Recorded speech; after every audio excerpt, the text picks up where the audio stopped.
Hi. Oh, sorry, bumped the mic. Barely got back to my office before the song ended. Give me 1 second to do a face reveal. Potato Man's gonna have to be here for a second because I didn't calibrate. There we go. Hi. Welcome. Paralogism hype. Oh, what is going to happen, everyone? I asked on this game for RoboCop 2. I loved D&D. The small bit that I played with my buddies, with my bros. Okay, put that there. There we go. All right.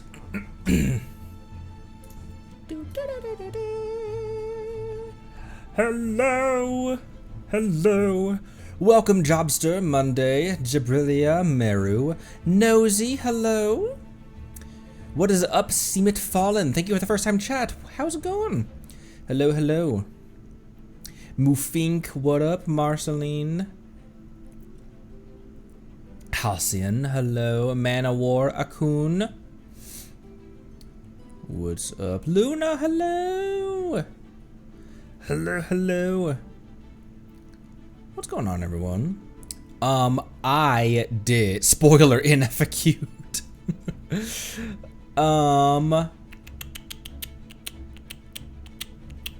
Ooh, yes, CMT, Fallen, yes, definitely, yeah, definitely, the VODs are always uploaded to YouTube, same day of the stream, so the VODs will always be there. Enjoy this game at your own pace. I would always prefer someone to enjoy this game at their own pace and play it for themselves, rather than be spoiled by my VOD. And by my stream. And then the VOD is always up on YouTube later. Thank you for stopping by, though. Hello. Frame Evo, thank you for the follow. Welcome. How goes it? Ray, hello. Potato, Phoenix. What goes on? I did watch, I watched the full mission of Chalk Prince and the Dragon. I rewatched the breakdown, the 17-minute breakdown we did, that we watched earlier, that I'd forgotten about, Shadows Amid Snowstorms. But then I also watched, while I was cleaning house and doing chores and stuff, I had the full 3.5-hour affair of Simulanka playing in my earbuds. And every now and then I would like, what was that? And I would rewind. I fast forwarded through the combat sections, but I would rewind and watch, like, wait, what were they talking about? What were they talking about there? So I got to see it, bro. How crazy is it that I was still exploring Mondstadt when you guys were doing that?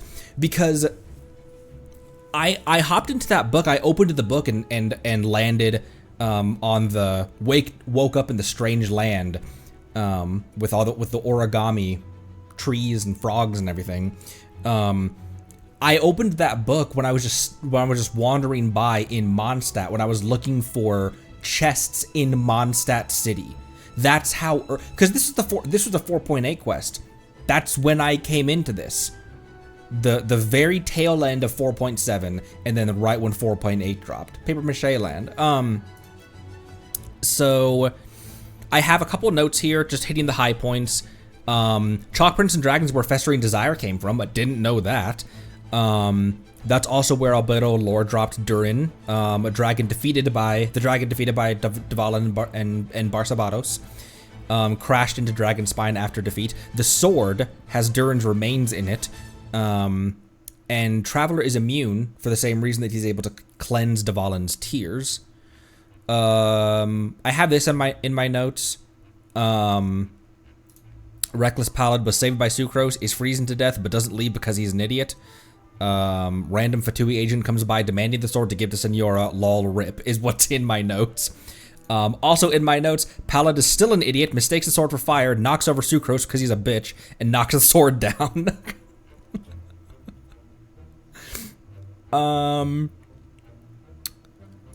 also, Albedo's final line in Chalk Prince, Durin's life force resonates with Albedo, not because it's a dragon, but because I am me, which was the perfect segue into Shadows Amidst Snowstorms.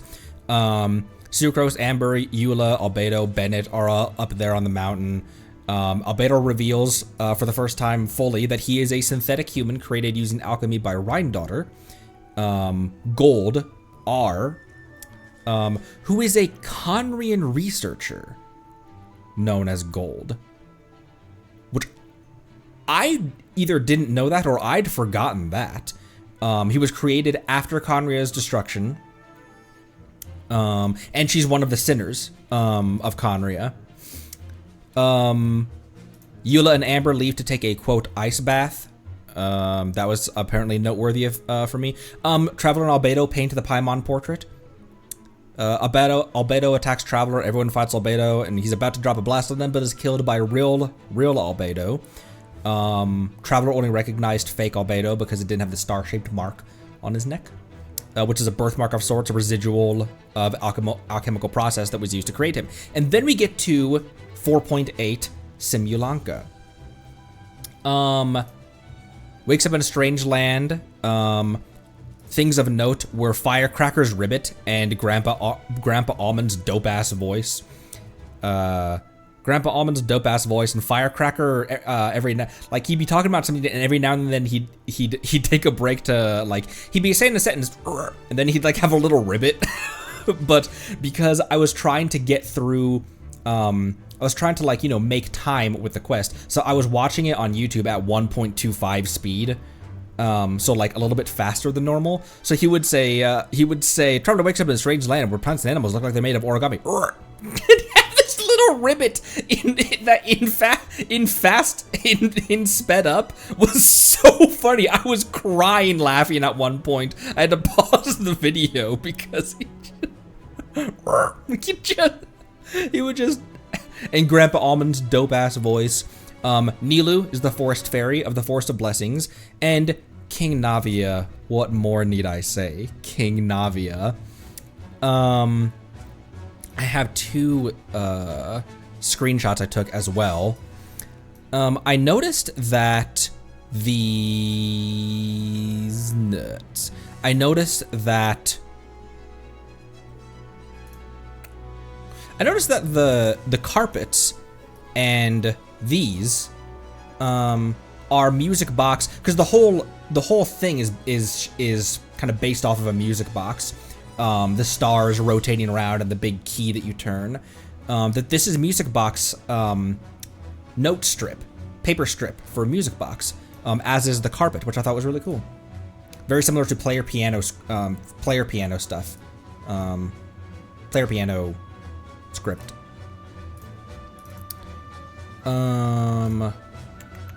Shoot, where did my notes go? What the heck? Did I accidentally close out of that? Oh, I accidentally closed out of that. Whoops. Reopen that tab there. Simulanka? No, that's a different event. Simulanka is created by three goddesses: Goddess of Creation, A, obviously Alice; Goddess of Prophecy, B, Barbaloth; and Goddess of Fate. This is the one I always have trouble remembering because the other ones hold your hand with their Hexen Circle aliases. M is Anders' daughter, which I always forget. M is Anders' daughter because it's not as obvious as R for Rhine-Daughter or B for Barbaloth. So those are the three goddesses that created Simulanka. Wanderer is there as the hero of the world. In the later half of Simulanka, dragon memories, the dragon's memories are seen by Wanderer. He witnesses the dragon's memories. The dragon ends up being Durin, obviously, as we know from previous events, was the creation of Rhine-Daughter. And we learn that Durin is just a big ol' softy who was abandoned and betrayed, whom Wanderer finds relatable, and we defeat, quote-unquote, him, and help him become accepted by Simulanka and turn into a cute-ass baby dragon, which was awesome. At the very close, more people are in Simulanka now. More people are visiting Simulanka now. Kaya and Jean are there. We're invited by Alice to take Klee for a vacation in Fairyland. And not gonna lie, we find Jean and Kaya at the tavern. It basically looks like they're on a date. Albedo's looking after Klee as she's there. Kale. I put Kale with an exclamation mark in my notes, observing the forest creatures. Mona in front of Bee's statue, obviously. And Mona, as well, concedes that creating a world's starscape is worthy of the title of Trismegistus after all.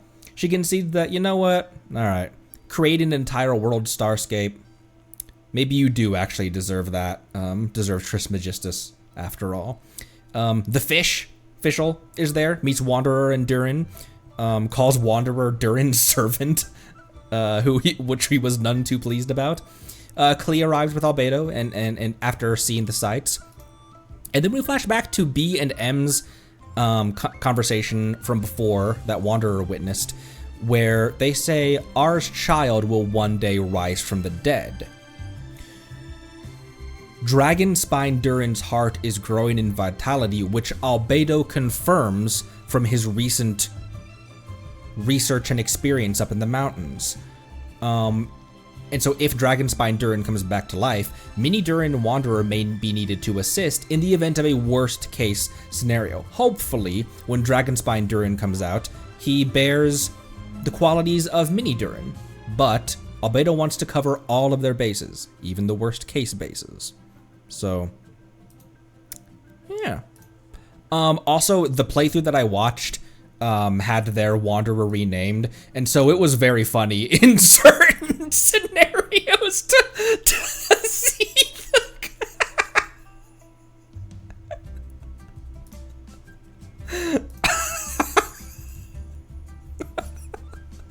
that made it for fair. A fish and a howl meeting is definitely due, yeah. Yeah, and yeah, the fate of Simulanka and the fate of Tevat, they're mirrors to each other, which was also quite interesting. Paimon making Kaya drink, what the heck was that noise? Paimon making Kaya drink ink. Ink. All adorable characters, including Wanderer. It was very nice. It's so crazy that I had not yet at that point, I had not yet made it through like Act 2 of Mondstadt, because at the point that I opened up that book, I was still looking for like, oh hey, there's books you can read in Mondstadt, and I was exploring Mondstadt City for the first time, looking for chests. That's how early it was. That had to have been like episode 5 or back. And what are we on now? Above episode 210? So, yeah, it is a bummer, and we know that obviously Hoyo can do it because they do it with their other games. It'd be really cool if they would institute something in the game itself where you can re-experience events. I don't even need the rewards from it. I just want to experience it. I don't even need the primos from it. Just let me walk through Simulanka myself. So, anyways, that's our recap for that. We did go through. We did have like not a poll, but we did have a small discussion on the Discord. Excuse me. I do have some tea. Risley would be proud. Paralogism is still largely unvoiced. And I don't have a problem voicing tons of characters. We have done that before. For those of you who are new or just stopping by, we've done all of the Aranara quest. We've done the Aranara front to back. We did Narzisenkreuz front to back. We did all of Jet's surrounding quest lines, and those are all unvoiced quests. we also did Simulanka, or Simulanka. We also did the Mikawa Festival, despite it being a partially voiced quest. So, I was asking, I don't know, would that make for a good experience for all of you? And a consensus was reached that it seems like, let's do this in English, and I'll provide some voices. I love experiencing the other languages VAs, but it does kind of seem like this would be, it would be convenient for people who just listen if we run this, if we run this in English. So we will run Paralogism in English. Also being back in Mondstadt. Why did that wind sound so haunting just now?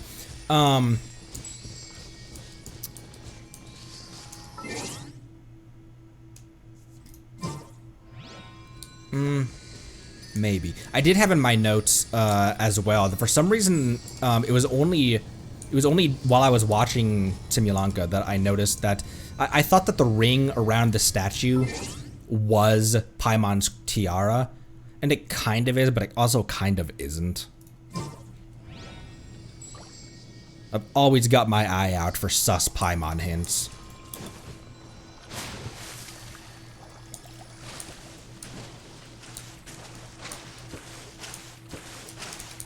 All right, there we go. Okay, there we go, Beto.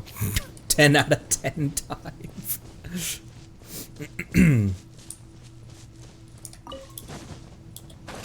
So, let's go ahead and activate Fork Experience Murd. Boop. Okay, let me put that up there. There we go. Also, Moiko with inside Bennett's Circle, Moika's burst will hit for 140 pretty reliably. So it's always a question of my three big DPSs, Navia, Arlecchino, and now Moika, who's gonna hit 200k first. It almost seems like Arlecchino will be the last of the three to hit 200k. But that's why I'm prepping a full signature set for all three of them, for Moika and Arlecchino and Navia.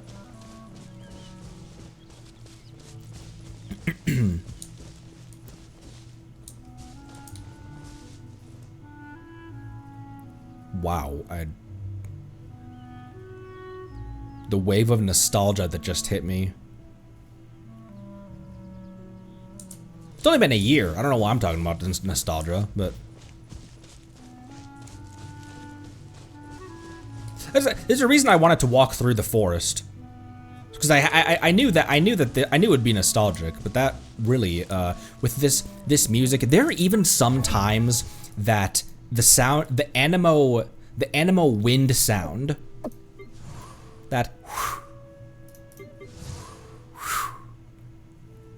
that noise in the character screen sometimes even will trigger some nostalgia, because when I was, when Animo Traveler is your Animo unit.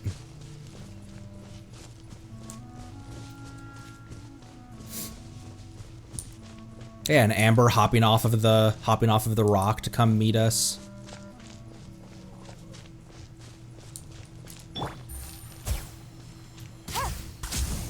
Sorry, I haven't been back for a while.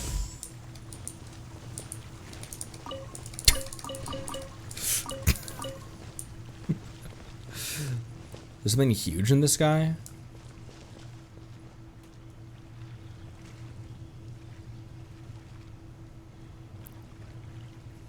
Okay.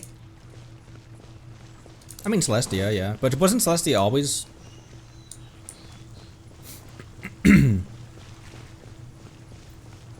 Go to Mondstadt. I will. Oh, hey. Oh, you're referring to when Paimon pointed out to Fallen. I did not connect that, apparently. All right, I have tea. We're good to go. Yes, continue, yes.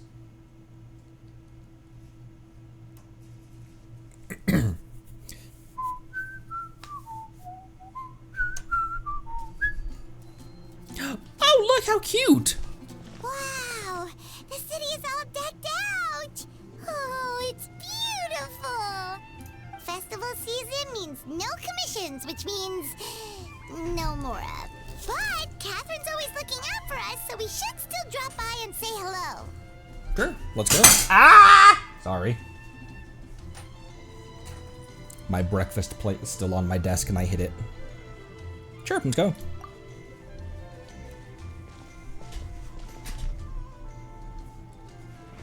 Greetings, traveler. Paimon. Greetings. Hey, Catherine. Still doing the whole no commissions during Windblume thing? In general, yes. The people of Mondstadt don't delegate their work to others this time of year. But feel free to take a look around.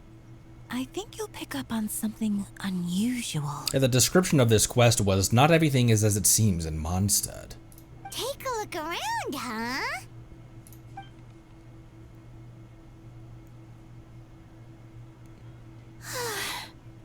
It's finally Windblume.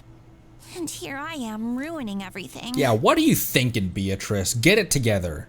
You're a bit tired. No big deal. Give it some time. How about doing something fun tonight? We could take a stroll or go stargazing. Ooh, shoot your shot. Stargazing? Like we'll find a spot. You know people start reserving places on Star Snatch Cliff the moment the sun goes down. Sorry, I'm just not in the mood. I should go. Rip. F. F's in the chat. Whoa, something's off with Beatrice. She would never give up a chance to talk to Quinn. Oh, sorry. Oh, you're leaving? I can walk you home. No, it's okay. Thank you. I just need some time to myself.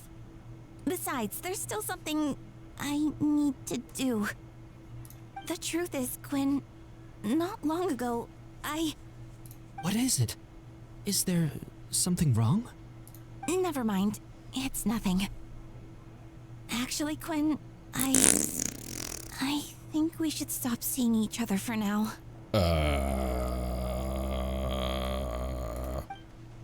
Huh? Wait, are you saying we can't be friends anymore? I thought we were best friends. Don't friend zone yourself, Quinn. Did you see that? Beatrice ran off without looking back. Oh, we go adventuring in other nations for a bit, and one of Mondstadt's best friendship stories is already over? Maybe they're just working out the kinks. Whoa, Ether. Maybe they're just working out the kinks. So, is this what you meant by unusual, Catherine? This is just one example. Beatrice has been feeling down for days. But that's not all. Oh, it's the honorary knight in Paimon. Greetings, Miles. Is something wrong? You don't look so good. I know a knight should be stronger than this, but I haven't been feeling right lately. I just can't focus. What the hell is going on in this place? I started sleepwalking out of nowhere. Sometimes I'd even wake up in the middle of the night standing in a random location outside. You should see a doctor. I did, but all the tests came back normal. The doctor said I'm fine. Strange. Yeah, I even consulted Miss Barbara at the church, but her conclusion was the same. In any case, she was kind enough to pray to Lord Barbados for me to get better. Is it because I saw something I wasn't meant to see? Sorry, this is for me to figure out. It is Windblume after all. Anyway, I have patrol to finish.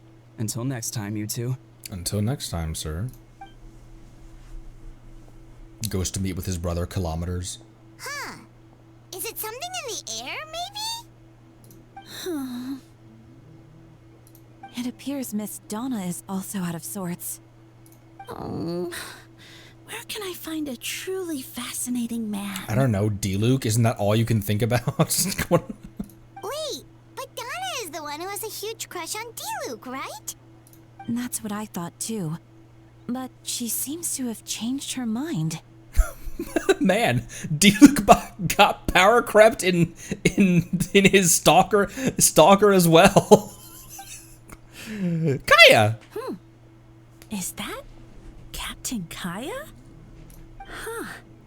Now that I look at him, he's exactly my type. How come I never felt this way before? Oh my gosh. Kaya and Diluc's are there. Okay. I'm flattered, Miss Donna. Although I do wonder whether that was intended for outside ears. Oh, no. Of course not. I'm sorry, Captain. Just pretend I didn't say anything. And, have a happy Windblume. I intend to, my dear. But first, a question, if you don't mind. Why the sudden change of heart? I was under the impression Master Diluc was the object of your affections. Good question, Kaya. So, you knew about that? Well, Master Diluc came into the city not too long ago, but when I saw him, it was like the butterflies just weren't there anymore. I don't know, maybe it's just been 5 years and you never shot your shot. If I had to compare it to something, it would be like waking up and realizing you're married to a man you don't love.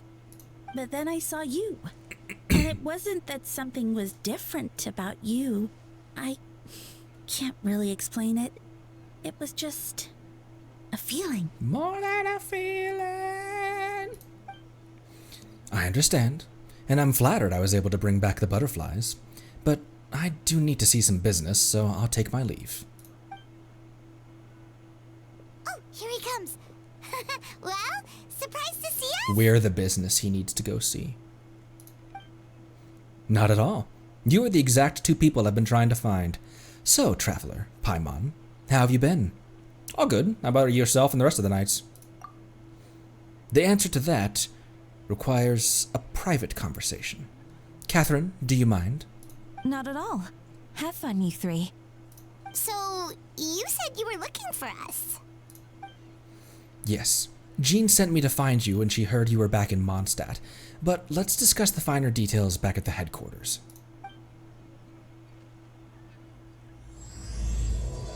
There's something weird going on in this city. I'd be grateful if you could keep an eye on things during the festival. Add ass and applesauce. Oh, look at the carpets here as well. It looks so cute. Hang on, I haven't taken a screenshot yet. Oh, I'm in a special story mode.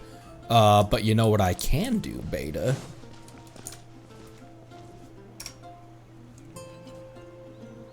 There we go, and screenshot. Oh my gosh, not that. There we go.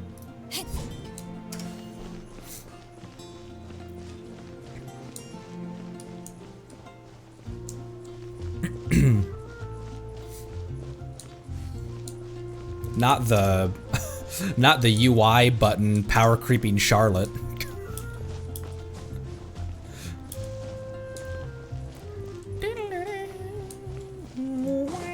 Go to the Knights of Favonius headquarters. I will.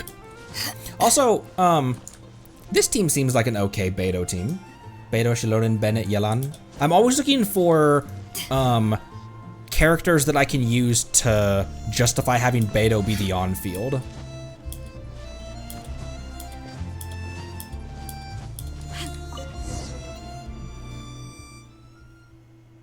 Boop, boop. There we go. Put that back on top.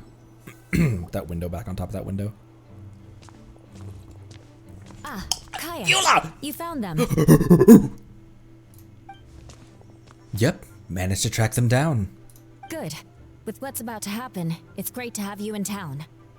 Whoa, headquarters are packed. What's going on? There's 3 people in this giant-ass lobby, Paimon. Honorary Knight Paimon. Oh, it's an honor to meet you. I believe introductions are in order? Allow me. You have note, Captain of the 2nd Company. Scaeron, Captain of the 3rd Company.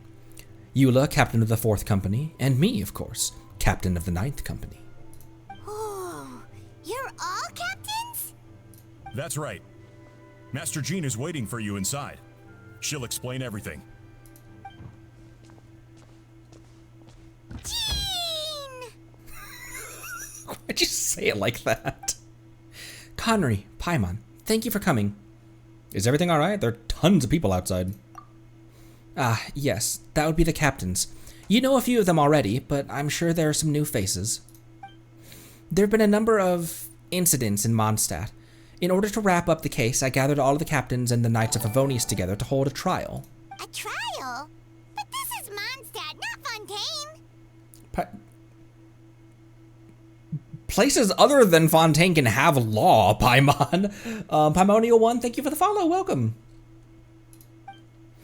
I can understand the confusion. You've never participated in one of our trials before. In truth, we haven't had to conduct one in quite some time.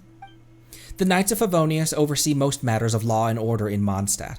Of course, in the interest of fairness, major cases are tried jointly with the Church. Under the guidance of Barbados, the Knights uphold chivalric justice in the spirit of our order, and the Church carries blessings and goodwill wherever the winds can reach. And today's case requires a joint trial by both parties. Which means it's a serious one. So, do you need our help? Hold on. The group of people we saw in the corridor just now, there was someone missing. Where's Albedo? Oh, I forgot Albedo is a captain. Where's Albedo? Right! He's the captain of the investigation team. But we didn't see him out there. A keen observation, traveler. Connery. That happens to be exactly why I called you here. In the upcoming trial against Captain Albedo, we would do our utmost to understand the facts of this case and deliver a fair and impartial verdict. Albedo is the one on trial? What did he do? Jean, it's time. Understood. Connery, Paimon, come with me. What did Albedo do?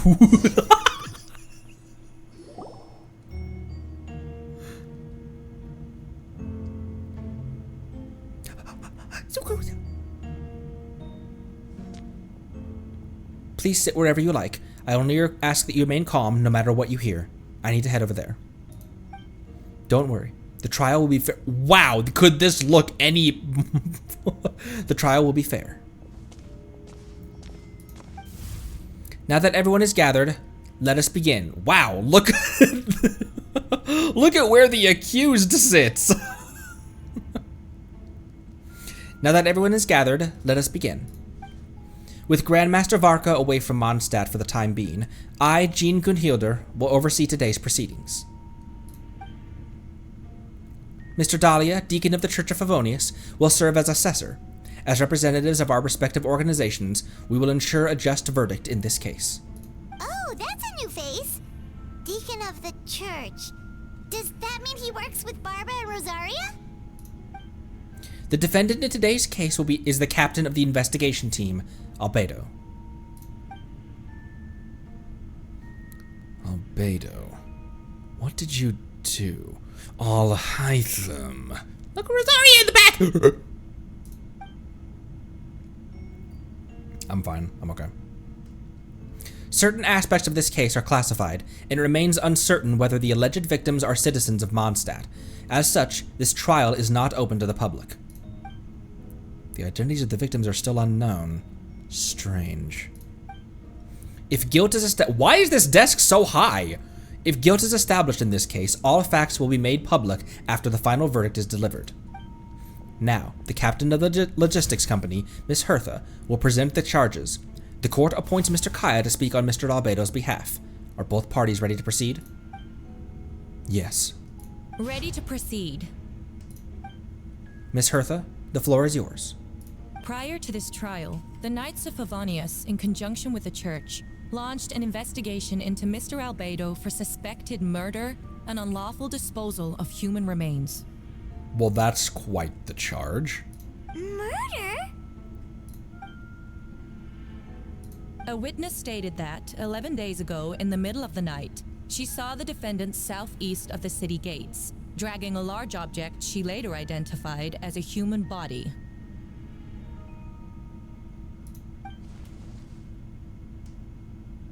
No. There's no way! It was just one of Dottoro's clones. We now call that witness to the stand. Beatrice, please tell us what you saw. Oh, explain why she's in a funk. Maybe. Beatrice. So is that what she was trying to tell Quinn earlier? Well, I was out late that night on business. And when I came back, I saw someone in the moonlight that looked like Mr. Albedo. He was dragging a huge bag of some kind. I thought it was strange, so I followed him. Then, there was a sudden flash of golden light. The bag opened, and inside there was a body. Mr. Albedo's vision allows him to manipulate the ground with ease. So he buried it, and then removed any traces on the ground. Before he left, it seemed like he looked in my direction. Maybe it was just my imagination, but I was terrified thinking he might kill me too. Luckily, he didn't see me. I now turn to the defendant. Describe your whereabouts that night. I was working in my office on the second floor of the Knights of Favonius headquarters. That's right. The next day, the defendant submitted his latest environmental report on the Dragonspine region. Considering the length of the text, it must have taken a considerable amount of time to finish. Can anyone attest to the fact that the defendant was working in his office that night? No. Then the length of the report is not a sufficient alibi. This isn't looking good. If the crime did occur as you described, then what about the body? You mentioned the joint investigation. Well, was the body recovered? Not yet. Then he's not dead. when Sidious throws Yoda off of the... Then he's not dead. In other words, you dug up the location Miss Beatrice described and found nothing. You don't find that suspicious? I know what I saw. I'm telling the truth, Miss Hertha, I swear. Also, didn't you say that speaking out would help protect the people of Mondstadt? Otherwise, I'd never put myself out here like this. You're doing the right thing. Besides, the investigation wasn't fruitless. A single man's shoe and a torn piece of fabric were found in the bushes near the crime scene. The same location the witness described. If no crime occurred, then is all this just a coincidence? And yet, no victim has been identified, correct? It's true. No one has been reported missing. However, Miss Beatrice harbors no ill will toward the defendant. Her testimony clearly points to a crime, and she has no reason to lie. Does the defendant wish to say anything in response? You may believe otherwise, Miss Hertha, but I did not kill a single person. I killed someone who was married, but I did not kill a single person. As the knight and the captain of the investigation team, I have a duty to protect Mondstadt and its people. You accuse me of murder, but there's no body or motive. The defendant raises an important point. Motive. Yet, I must be frank, not all murders are premeditated. Spontaneous conflict can also have unforeseen consequences. Well, then that's second-degree manslaughter, then, not murder. Nevertheless, or however that I works. don't intend to prosecute this case on circumstantial evidence alone. Which brings me to the second charge against Mr. Albedo. Second charge? Please proceed. 7 days ago, at dawn, a witness saw the defendant dispose of the body of an adult male in the area between Dragonspine and Dawn Winery. Oh, my map knowledge of Mondstadt was fucked up for a second. I was like, isn't Mondstadt City in between Dragonspine? But no, not even, no. Is that space in between the little cliffs there. I now call the second witness to the stand. Wait, that's Diluk Ragenvinder. I can't remember how to pronounce this guy's name. Ragenvinder. Please tell the court what you saw. Around 3:40 in the morning, I saw Mr. Albedo dispose of a body beneath a cliff. It was dark, but he used the power of Geo to illuminate his surroundings. From what I could tell, it looked like the body of an adult male. Tall and thin, but I couldn't make out the age. He buried the— I feel like the witnesses should not be this close to the defendant with no, like... I know it's Diluk, but... He buried the body underneath the cliff and smoothed out the ground to remove any traces. We now have accounts from 2 separate witnesses that describe the same modus operandi. Would you call that a coincidence? I would only inquire as to what Mr. Diluk was doing in that area so early in the morning. Not the most opportune time for a stroll. Is there such a thing? Dawn Winery is my home. It's not unusual for me to take walks in the area. I happen to be in the right place at the right time, that's all. Master Diluk is a well-respected figure in Mondstadt. I see no reason for him to frame Mr. Albedo. Yet the question remains, where are the bodies? Before you suggest a lack of evidence, Mr. Kaya, you should know. After the defendant left that morning, the witness found this where the body was buried. And this is... what looks like the teeth and femur of a human. Now, it does beg the question. If the burial was fresh, why is this all that remains of the body? But I suppose Mr. Albedo is the one who can answer that. Careful now, Master Diluk. I do believe I hear a presumption of guilt in there somewhere. These remains suggest an accelerated rate of decomposition. Considering the defendant's profession, there's reason to suspect that alchemy is at play here. Both witnesses saw golden light, a known byproduct of alchemy. That's how the defendant destroyed the bodies. The light also explains how the witnesses were able to get a clear view of the events in the dark. So that's your angle. Alchemy. A logical assessment, but we have a witness of our own. The afternoon before the alleged second murder, Mr. Albedo had a lengthy intellectual exchange with his student Sucrose. The two were in the library until the next morning. Why did the discussion last so long? Miss Sucrose was presenting the results of her research. She noticed some flaws in the data and insisted on reviewing her calculations until the next morning with Mr. Albedo present. That's right. We were in the library together. This character is one of the cutest. Her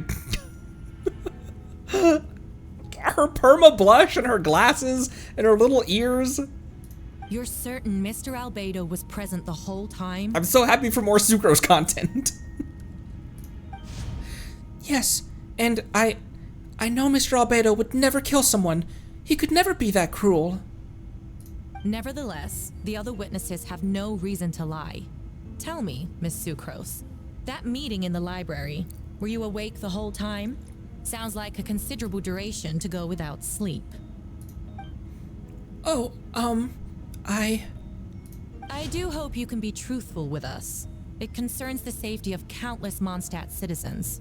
A crime like this cannot go unpunished. You didn't make the witnesses swear on the Bible of Barbados, though, so... to tell the truth, the whole truth, and nothing but the truth, so help you Albedo. Or so help you Barbados. I'll take it from here. During our meeting, Sucrose did fall asleep not long after midnight. It's alright, Sucrose. You don't have to lie for me. This is a sacred place of judgment. The truth is paramount. Mr. Albedo? I see. Then I'm afraid your alibi cannot be substantiated. Do you understand? Yes. I know claiming innocence without proof isn't enough. But the prosecution's argument has its own holes. There's been no mention of a motive, or what exact method could reduce a human body to those remains. No conclusive evidence of guilt. But the witness accounts do match to an extent that can't be dismissed. This is a tricky one. Allow me to submit another piece of evidence. Oh my The gosh, calm investigators yourself. Intercepted one of Mr. Albedo's correspondences. I will now read the pertinent parts to the court. Her vibrating on the stand out of rage. A correspondence. Oh no, that envelope does look like it belongs to Mr. Albedo. I have never abandoned the subject of human research. In fact, delving deeper into Dragonspine has led me to realize that the concept of life could be further expanded and transformed into that of birth. The mystery of human birth is often linked to death. As such, death is the most suitable material for the creation of new life. To that end, we must engage in a process of putrefaction and refinement. Putrefaction and refinement. Is that in reference to an alchemical process? The letter continues. Experimental trials have been carried out in the northwestern part of Dragonspine and the area southeast of Mondstadt's main gate. The data is as expected. Just as you endeavored to do, I too shall take up the path of creation and break through current limitations to reach a new realm of living beings. I trust the investigators have confirmed this to be the defendant's handwriting, and that the letter makes more than passing mention of putrefaction and refinement. Correct. Not to mention, the locations indicated in the letter match both crime scenes. What more can we trust than the defendant's own words? No, it can't be true. I can't believe it. A guilty verdict cannot be delivered without sufficient evidence. In order to protect all parties involved, that is what our principles demand. My original assessment was that we lacked said evidence. But now, it seems the only remaining questions are the identities of the victims and the specific alchemical process used in this case. Ha! Ha. Then we are in agreement. The evidence is conclusive. On the charges of murder and unlawful disposal of human remains, the court finds the defendant guilty.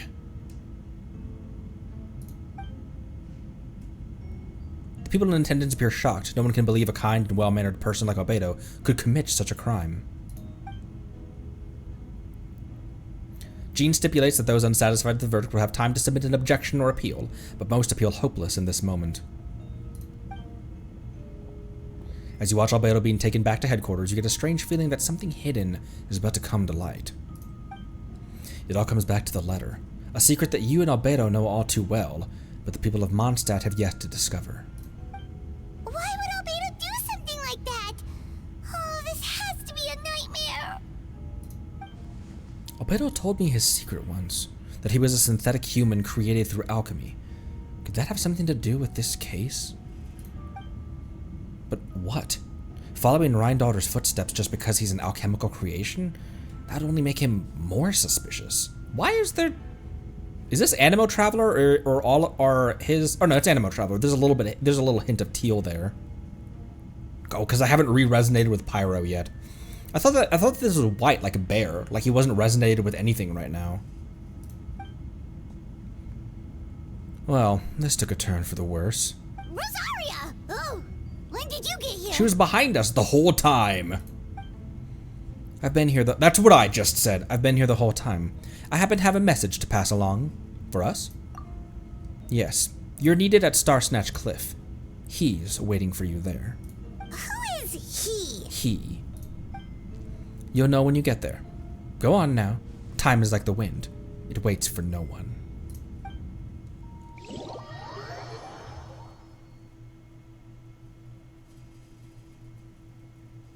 What? The current story seems to be related to your past adventures. Would you like to quickly go over and review those adventures? Begin reviewing. You and Paimon went to Dragonspine to ask Albedo, who is conducting research there, some questions about alchemy, only to encounter a series of strange events. strange, soft noises echoing through the mountains that could not be traced. The ransacking and theft of alchemical notes in the campsite, Albedo disappearing after a chat outside a cave, but having no memory of the incident.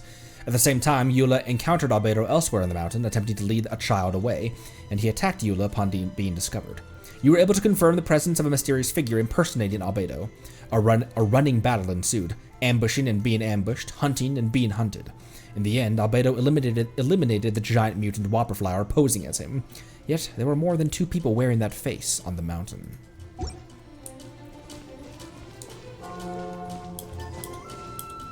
How many of... Is Festering Desire even a good weapon for Albedo? Because I know that's a good option for Farina. I have Shilona and I can climb cliffs. Yeah, and that's all that new play. Yeah, imagine if you were fresh into this game right now. Meh. Great one for ER hungry peeps. So hence Farina. What other sword users are very ER hungry? Xingqiu. Xingqiu's not ER hungry. You just want a lot of ER for him. Because someone like Noelle is ER hungry because she doesn't generate a lot of particles for herself. Cecilia. Oh. It's him.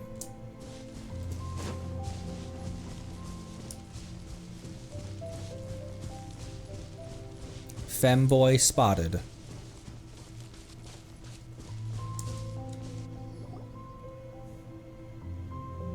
Traveler, Paimon! I could hear your arrival upon the wind. Were you looking for me? I didn't think Venti was voiced! Stop blowing everyone's clothes off. Venti, did you send us that message? No, I did. Whoa, where did you come from? Wait, Venti, do you know this guy? His name is, what is his name again? Sir Chews with his mouth open, obviously. Didn't think I was that unmemorable. I'm Dahlia, Deacon of the Church of Favonius, and Herald of the Animo Archon Barbados. Not gonna forget next time, right? I will. So you called us here so we could meet with Venti? That's right. I noticed you during the trial. The legendary honorary knight. Well, You seem to have a lot of thoughts on your mind, so I thought we should have a chat. After all, I am the Herald of Barbados. If the people of Mondstadt are in danger, I should keep the Animo Archon in the loop. You seem to have a lot of thoughts on your mind. That is not something I would use to describe Aether's facial expressions, but sure, go ahead, Dahlia. Wait then, you know about... About what? The fact that my tavern-hopping nomad of a friend is Barbados himself? Don't worry, Dahlia and I are close. He knows everything. Besides, a god needs someone to communicate their will in a formal setting, and no one does that better than Dahlia. So he now has told Dahlia, he's told us and Paimon. Jean knows as well. D-Luke, if he doesn't know, is probably pretty positive that because of the adventures we went on with him. How has Barbara not put the pieces together? Not that I saw that coming when we first met. But back to the matter at hand. I believe you two already know about Albedo's background. If you mean his true identity, then yeah, we do. So, you know too, Venti? That's surprisingly Archon-like of you. Roasted. Ah, well, I knew from the moment Rhine-Daughter and Alice brought Albedo to Mondstadt. When those two are in town, no one can afford to slack off. The Kryda Prince, a perfect specimen of synthetic life. At this stage of the case, there are countless questions surrounding Albedo's motive. His true identity is a potential weakness. A synthetic being loses control of their sanity and goes on a killing spree. That's how a novel would frame the story, and people are inclined to agree. Albedo has told us before that humans often value the ordinary over the transcendent and miraculous. And the slightest difference is perceived as other. A very common phenomenon. Which means we need to find a way to help your friend. What do you know about the situation, Venti? Me? Well, I know that Albedo is a synthetic being, and that a lot of strange things have been happening in Mondstadt, even though Windblume should be about drinking and having fun. We noticed that too! The minute we got here, something was off. You share your observations with Venti and Dahlia. I've picked up on most of those too. Miles is out of sorts. Beatrice seems anxious. Although I didn't know Donna stopped being interested in Master D-Luke. All I can think about is D-Luke. That was one of my first memories of Mondstadt. Was every time I walked through Mondstadt City, she was off in the corner. I was about to say something extremely unwholesome. When no love remains for the songs to tell, the world becomes naught but an empty shell. Cruel is said fate, cruel it may be, were it not for a hero who could set us all free. What are you getting at, Tone Deaf Bard? Oh, just making a comment. There are always unavoidable trials in life. At least, that's what Barbados would say. Who's Barbados? A certain someone is going to need to overcome a trial like that. In such cases, even the Seven know better than to tamper with fate. If only there was a brave soul willing to aid their friend in his time of need. Should he meet a terrible fate, all of Mondstadt could be worse for it. If you wanted our help, you could have just asked, you know. Well, even if Albedo wasn't at the center of this case, protecting Mondstadt is part of being an honorary knight, right? You'll still have help, of course, which is why I prepared a little surprise. Behold! A bomb! Oh my, it is a bomb. It's actually a bomb. It's... Don't worry, I removed the fuse, so it's not going to explode. Say hello to the Dodo communication device. So, this thing belongs to you now? We're old pals. Don't think she'd care if I borrowed it for a few days.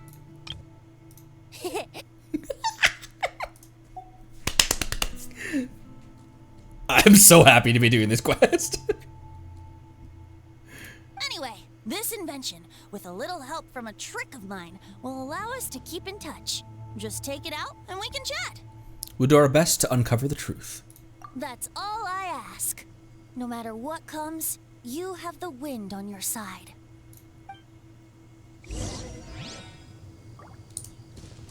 Thank you, sir.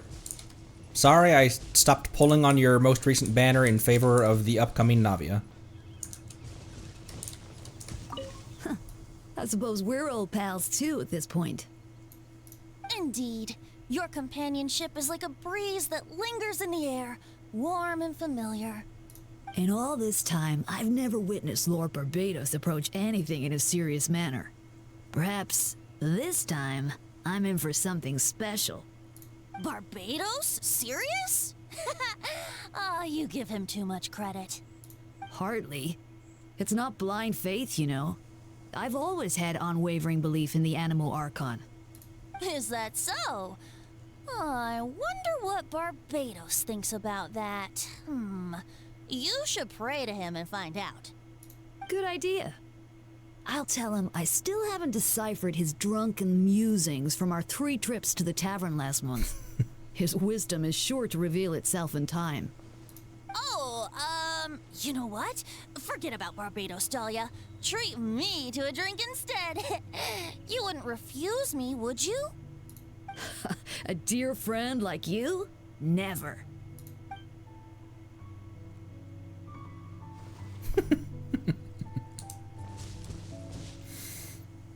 Perhaps I was too harsh on you. You still chew with your fucking mouth open, though. Return to the headquarters.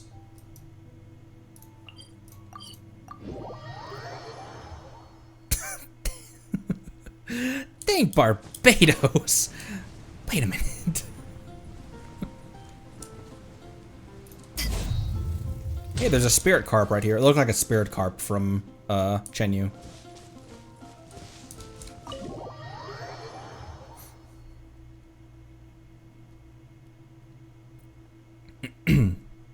Here, I'm gonna take this opportunity real quick to use the restroom and grab some more tea. Want some tea?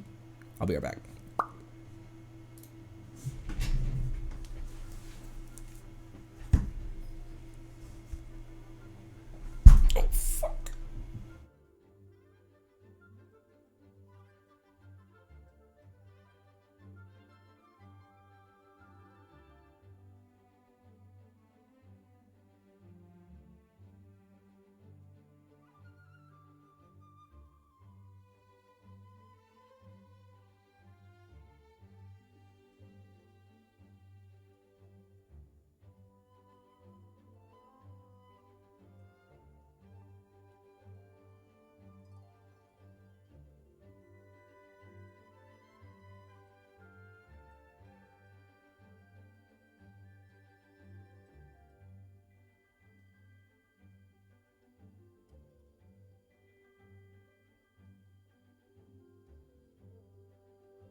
I know you must all be shocked, but the evidence is solid. Albedo's situation is not looking good. I still don't believe Albedo would do something like that. Using living people as alchemical test subjects? It's like something out of a novel. Perhaps it's best for me to remain impartial, but I've worked with Albedo before. He's an alchemist, not a sadist. Why not both? This version of events is This version of events is as hard for me to accept as anyone. But Varka once said Albedo is very different from the rest of us. Perhaps there are things we still need to learn about him. Let's see what Albedo has to say for himself first. Would you mind giving me a moment, everyone? A private matter requires my attention. Hey, Jean! Conry, Paimon, perfect timing. Kaya has a favor to ask. Like Jean said after the verdict, we have time to submit an appeal, and I will do my utmost to convince Albedo to accept. He's been acting strange, and I can't read him for the life of me, but I need you two to start investigating the case. Investigate the case? Yes, it's also time for you to get involved. Want us to join the joint investigation? No, we'd like you to launch an investigation of your own. I'll continue working on his defense in the meantime. If you know anything that might help his case, just let me know. I know it's against the spirit of the season to task you with this, but Albedo is a trusted member of our ranks. We owe him the benefit of the doubt. Understood. I know you'll get to the bottom of this, traveler. You've never failed us you've never failed us in our time of need. But what if the accusations turn out to be true? Then we will execute him in the town square. Then you will have done Mondstadt a great service all the same. I'm expecting a retrial. Until then, you're welcome to have a look around Albedo's office on the 2nd floor. The 2nd floor! The 2nd floor, yo! I'm counting on you. The 2nd floor of the Knights HQ! It's been 30 years! Thank you for agreeing to investigate. We're counting on you. I do not have a grasp of Jean's voice. How's my Jean? I am Jean, the Dandelion Knight, requesting approval to join your party. From this day onwards, my honor and loyalty lie with you.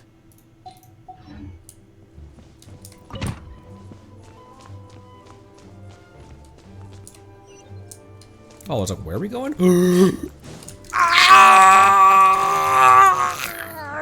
I'm okay.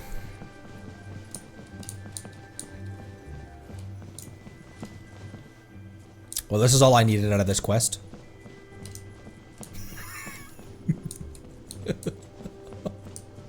Two floors out of like 6.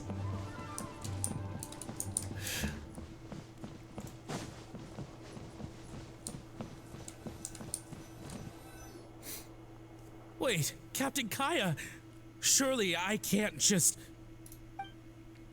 These two are here on Jean's orders. She asked them to investigate Albedo's office. Oh, in that case, head on in.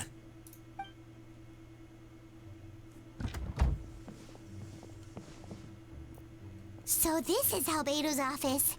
Pretty much exactly how Paimon pictured it. Alright, I have some work of my own, so I'll leave you to it. Good luck, you two. Right back at ya. Kaya!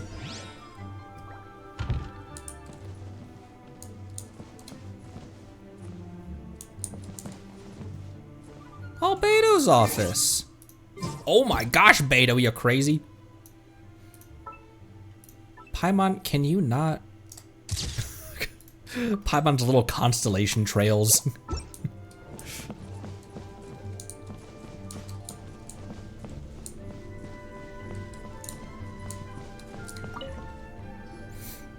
Alright, let's see what we can find. Investigate the book. There's a stack of books on the desk, most relating to alchemy, environmental science, and life science.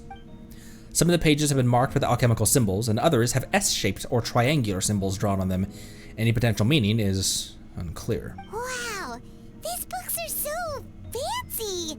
Albedo must have gone to great lengths to get them. Investigate underneath the book. After moving the book, the desk looks almost empty. Your hand slipped while moving the book, causing the hardcover book to strike the desk.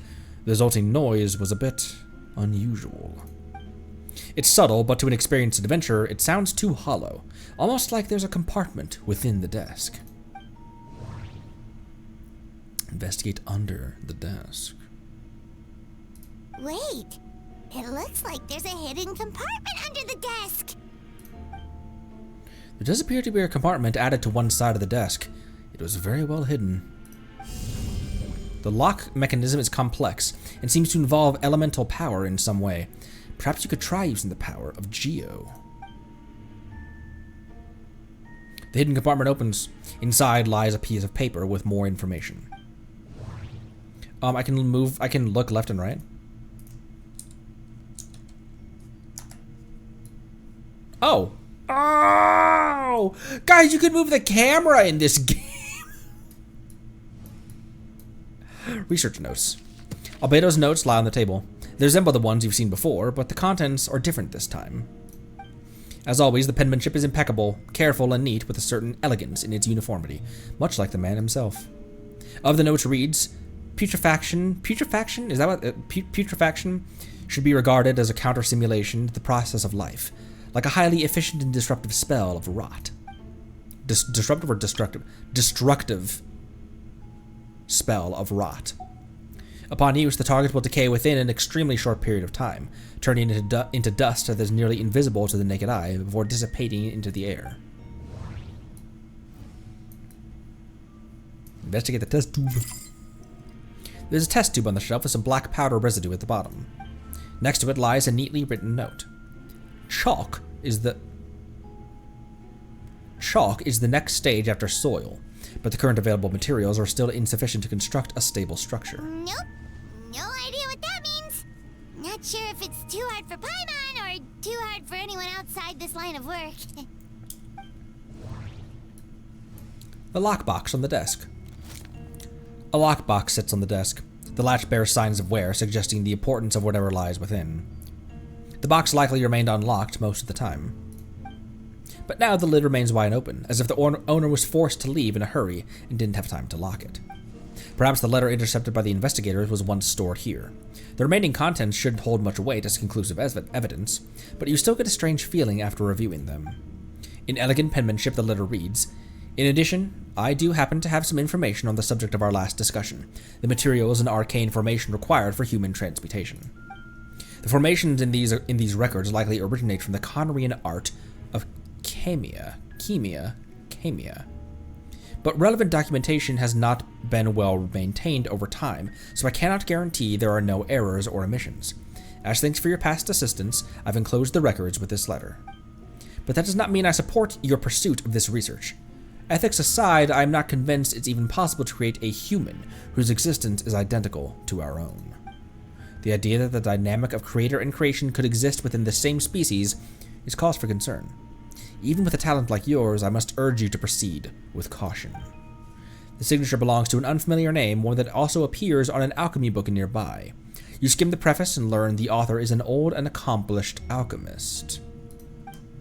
The person is likely a friend from Albedo's academic circle, someone who owed Albedo a favor, but also urged him to refrain from conducting dangerous research." Human transmutation?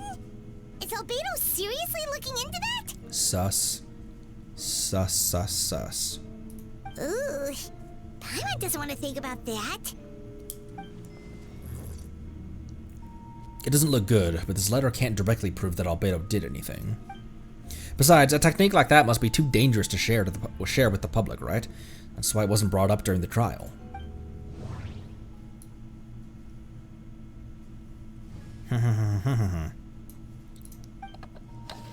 Festering is also a manifestation of rot. When festering forces and a sufficient amount of life energy collide, the two will repel each other, triggering a powerful side effect. When I tested this in an alchemical experiment, the results of the refinement were startling. Breaking through the shackles of life, the simulation project, I must take advantage of this opportunity. The name of the project is blotted out in ink. What could it be? The Arrowhead Project. Any Myst fans? The note mentioned festering forces, which suggests that Dragonspine could be involved somehow. If this has something to do with creating synthetic life, would Albedo go that far for one of his experiments? No, that can't be. Amid the notes is a map with a few markings on it. 2 of the marked locations correspond to the crime scenes, and the third appears to be in Dragonspine.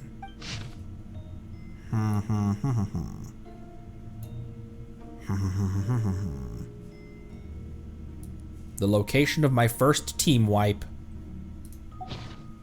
It's a hard pill to swallow, but if the results of the joint investigation are correct, there could be a body hidden in that last location, or at the very least, what remains of one. Huh. What does this mean? Oh, do you think something might also be buried at the last location? Alright, that seems to be it for this place. We should go tell Jean what we found.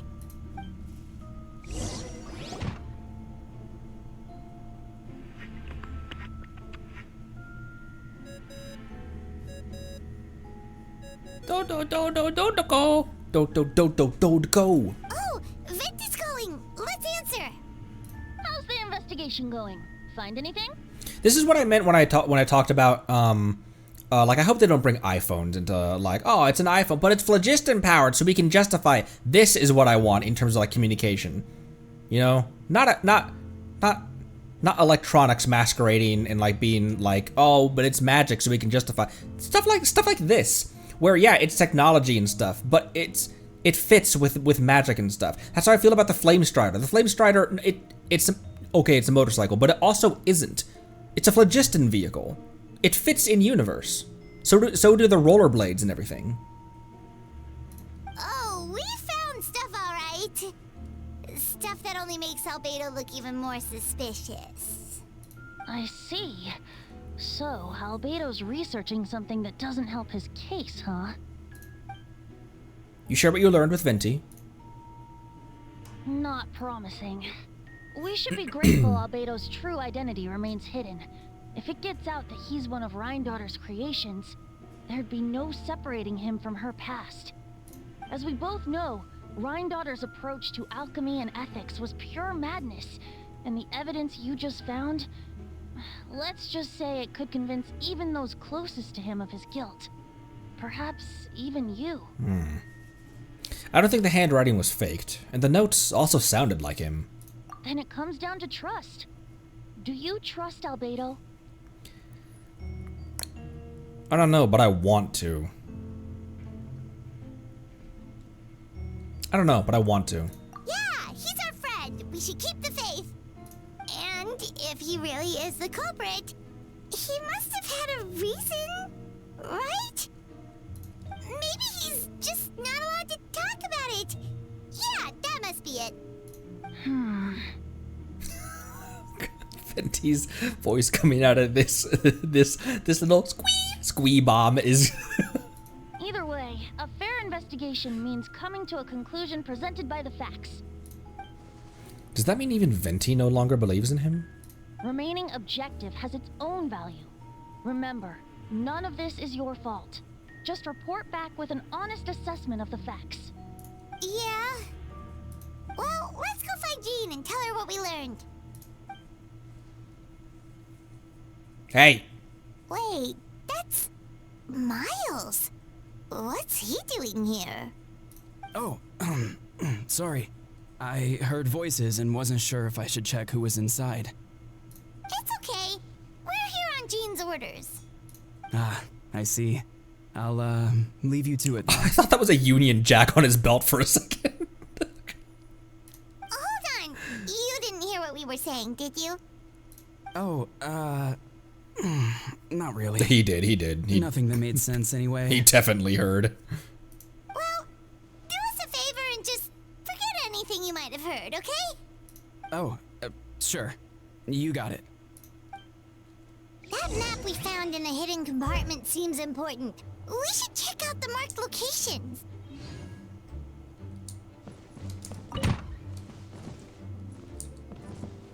You didn't hear anything, did you? Since you have Master Jean's permission, you're free to investigate the office anytime.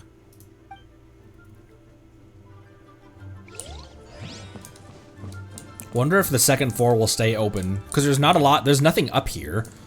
So you would, theoretically, they could even close off Albedo's office as well. Theoretically, it wouldn't be a lot for them to add to the Knight's interior.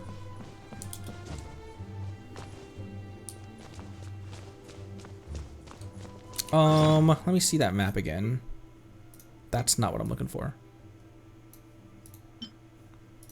Mysterious mope. Alright, to the right of Durin's ribcage. There's also a quest marker on it, fun fact.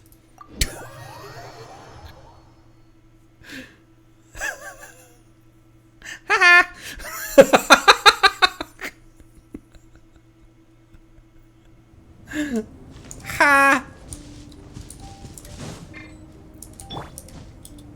I forgot I wasn't in Notland. I tried transmissioning to Shilonen.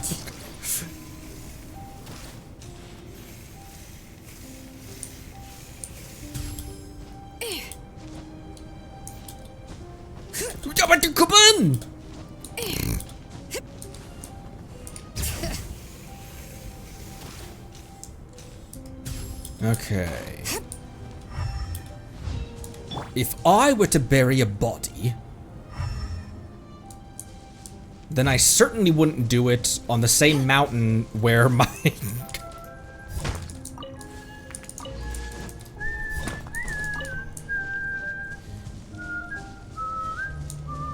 Oh, over there. We should be getting close. Oh, look over there. Something seems off. Carefully examine the ground. Although everything is covered in snow, as a seasoned adventurer, you notice a spot on the ground that looks quite different from its surroundings. No shit, Ether. It's a giant crater. You remove the snow and find a sizable hole underneath, large enough to fit a human body. But the hole is completely empty, and the surrounding markings make it look like something was dug up. Did an animal do this? Or some monster? Weird. There's a hole, but no body. The prosecution's argument is that Albedo used alchemy to destroy the bodies, but this location is different from the other two. Why not fill the hole, or smooth out the ground like the other places? If one person did all this, why not remove the traces like the others? And if Albedo isn't the one responsible, why was this location marked in his notes? You turn to the Knights of Favonius, doubts swirling in your mind. Because you're Animo Traveler, otherwise they'd be crystallizing in your mind. Or burning in your mind. Or hyper blooming in your mind.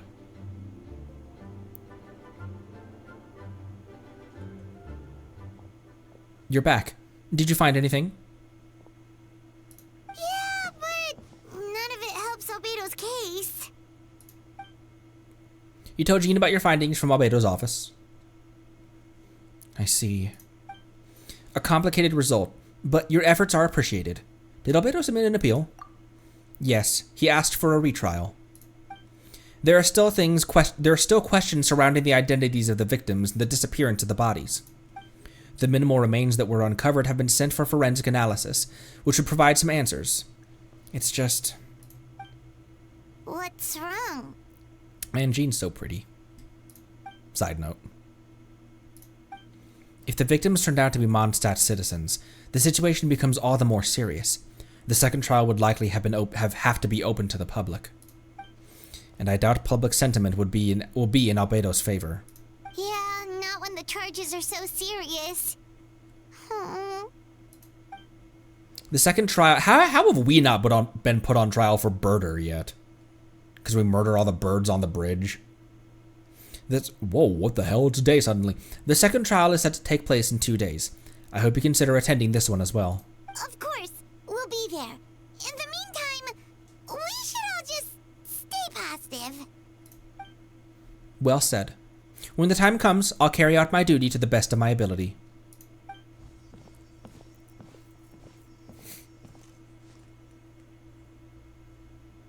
What are you? Get out of here, kilometers.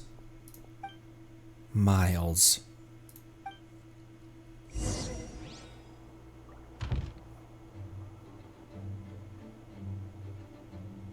him he can't afford to sue. Because no one knows about armed murders. We're not stupid enough to get caught.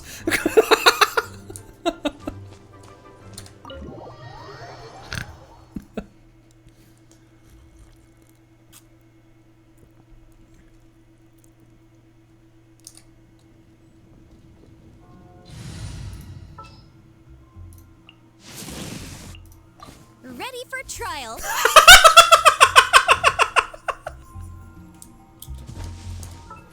Do you have your artifacts? You do have your artifacts.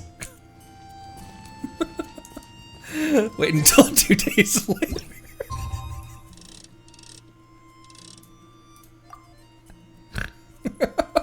Better call Yenfei.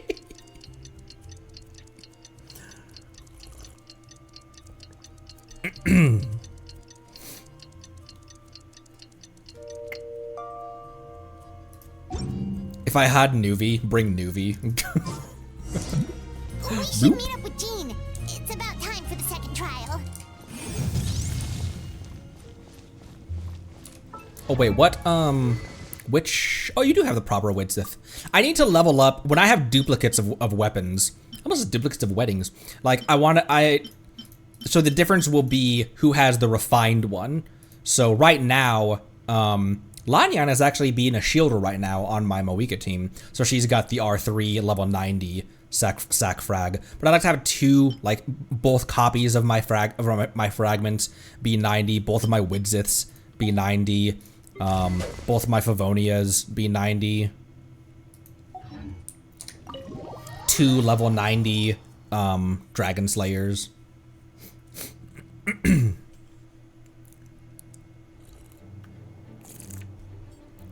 Oh, pardon my slurp. Talk to...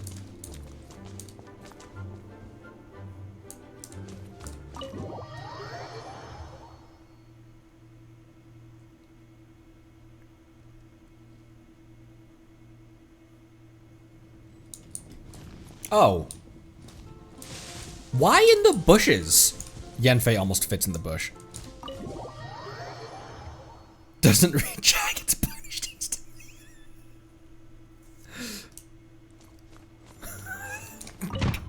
I was gonna head inside anyway, game. Okay. Oh my gosh! Rude! You two. Let me know if you're ready, and we'll head out. I'm ready. Alright, follow me.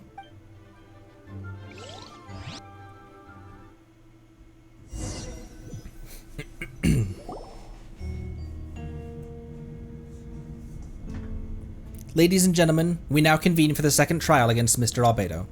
I, Jean Gunhilder, will once again oversee the proceedings. I'm not going to do that.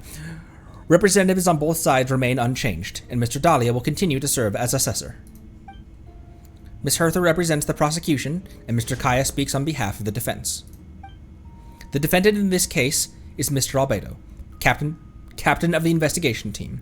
With that, I now bring this trial to order.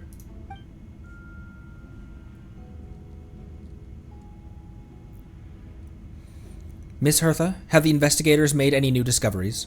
Yes. We sent the teeth and the femur bone found at the scene to the church's medical office, and were able to conclude that these are, in fact, human remains. In addition, the investigators were able to identify several Mondstadt citizens who appear to have been missing for quite some time. All this proves is that Albedo's been just doing some moonlight jobs for Hu Tao. Simple. Forensic analysis of the remains allowed us to pinpoint the age and gender of the deceased.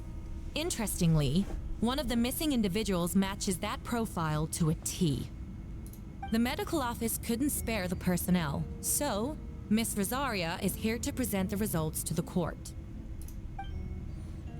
Hanselman, male, 46 years old. Marital status, single. Occupation, hunter. Consistent with the conclusion in the last trial, his disappearance went unreported, likely due to his lack of relatives. In addition, medical records show that he sustained a mechanism-related injury to his leg 3 years ago. The damage on the femur bone Mr. Diluc found is consistent with such an injury. Therefore, we can conclude that one of the victims in this case is Hanselman. A specialized technique was likely used to accelerate the rate of decomposition. Is it reasonable to assume this technique to be alchemical in nature? Alchemical or magical, both are plausible. Thank you for your testimony. The identity of one of the victims is now confirmed. But what about the defendant's motive? Considering what he wrote in the letter, we can deduce that the defendant needed subjects for an alchemy experiment. Who better than individuals whose disappearance would go unnoticed?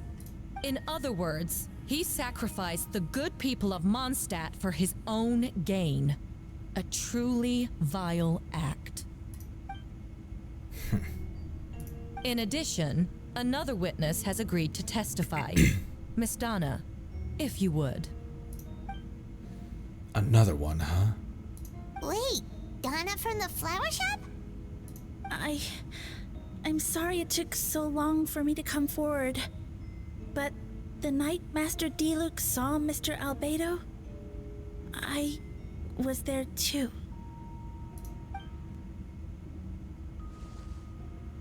I was camping with a friend and we decided to stop near Dragonspine. I couldn't really get comfortable that night, so around dawn, I decided to go for a walk. And that's when I saw Master Diluc. I thought it might be nice to, chat. So I headed in his direction and then I saw it. Someone at the bottom of the cliff was getting rid of a body. I was terrified the person might see me. Even after I fled, I couldn't shake that fear. And I started to wish I never had a crush on Master Diluc in the first place. If I hadn't wanted to talk to him, I would never have been in that situation.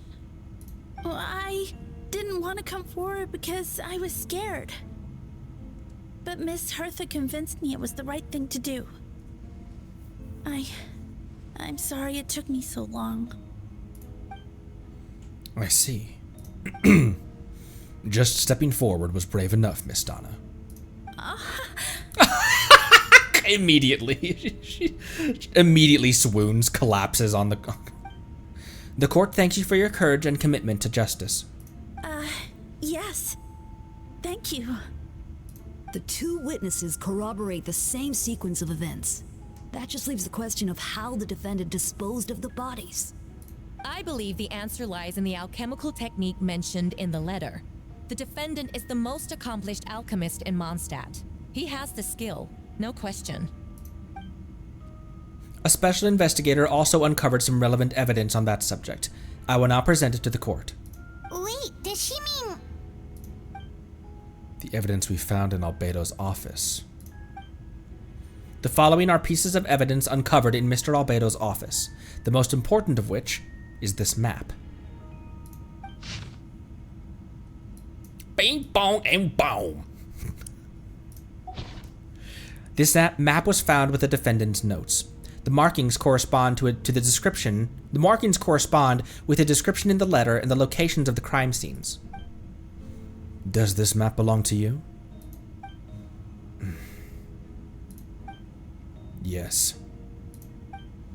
Were you the only one who marked these locations? Yes. You do realize that's basically an admission of guilt, don't you? The evidence against you is nearly insurmountable. No. Since you uncovered that compartment, I might as well expound on the matter. We have witnesses and physical evidence. What could you possibly say in your defense? What I always have. I never killed a single person. Ugh, you have some nerve. Saying that when the evidence is stacked against you? Miss Hertha, you've presented a meticulous and convincing case, I'll give you that. But I would not admit to something I didn't do. So, what? You're just going to bombard the court with excuses? Yes, my client claims oopsie daisies! That's a rather dismissive way to refer to an innocent man speaking in his own defense. Besides, I'm not making excuses. I'm exercising patience. That won't make the charges against you disappear, Mr. Albedo. Perhaps not, but patience comes with its own reward. It's easy for things to remain buried in snow until someone comes along and brushes it away. You don't have to sound so... You are on trial, Albedo. You don't have to speak so cryptically and... It's easy for things to remain buried in snow until someone comes along and brushes it away. Albedo seems serious but unfazed. Does that mean he really didn't do anything untoward? He mentioned brushing off the snow. Is that supposed to be a hint? If it was a hint, then it must have something to do with Dragonspine. Which reminds me, one of the locations marked on the map we found was in Dragonspine, wasn't it? Conry, you're the one who uncovered those notes, right? Then I'm assuming you visited the third location marked on the map as well. Yes. Can you tell us what you found? You nod your head and give an honest account of the scene you found on Dragonspine. Whatever was kept in the hole was gone, and the surrounding area bore the markings of an unknown creature. With everything covered in snow, no one knew there was something to discover in the first place. Then, there must also have been a body. I need to think about this. What clues am I missing? Thinking minigame! Thinking minigame! The first marked location. The first marked location is near Mondstadt. Beatrice saw Albedo use alchemy to dig a hole and bury a body there. A single men's shoe and a torn piece of fabric were found in the bushes nearby. Taken together, this evidence seems to suggest that Albedo killed someone and concealed the body. The second marked location between Dragonspine and Dawn Winery, where D-Luke saw Albedo bury the body of an adult male. D-Luke described nearly the same events as Beatrice. There's no reason for them to collude against Albedo, so their testimony should be trustworthy. D-Luke found teeth and a femur bone at the scene, and Donna confirmed his version of the events because she was also there that night. The two should have no reason to set Albedo up. Despite her crush, Donna wouldn't lie about something like that just to get D-Luke's attention. Not to mention, Donna has been acting strange since before the trial.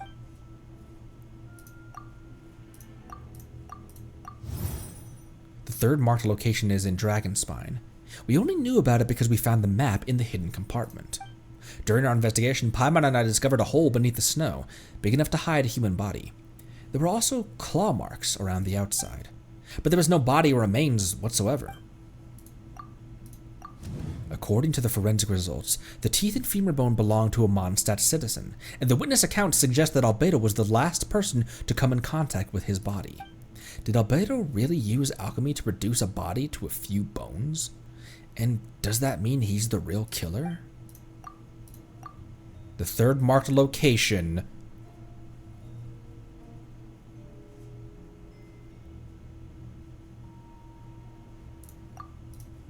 No, that doesn't.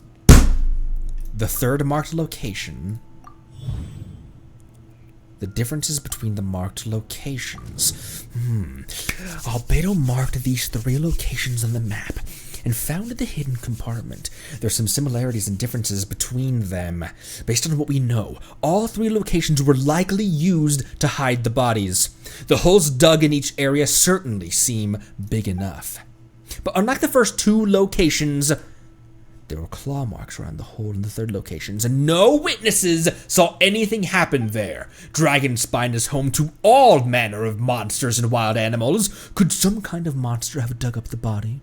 But why? Why wasn't that the case in the other locations? The marks didn't look fresh, which means the hole at the third location has been there longer than the other 2. But if the hole in the third location wasn't made around the same time, does that mean it's connected to a separate incident? Albedo's identity. Most people know Albedo as an alchemist and the captain of the investigation team, but in truth, he's the how do you pronounce this again? He's the Prince, a synthetic human created by one of the 5 sinners, Gold, Rhine-daughter. Albedo is steadfast, intelligent, and treats everyone with kindness and respect. I think most people would agree with that assessment. He's also a calculated thinker. It's fair to say that if he did commit a crime, it would likely be well concealed. If he did it, he wouldn't be this stupid about it.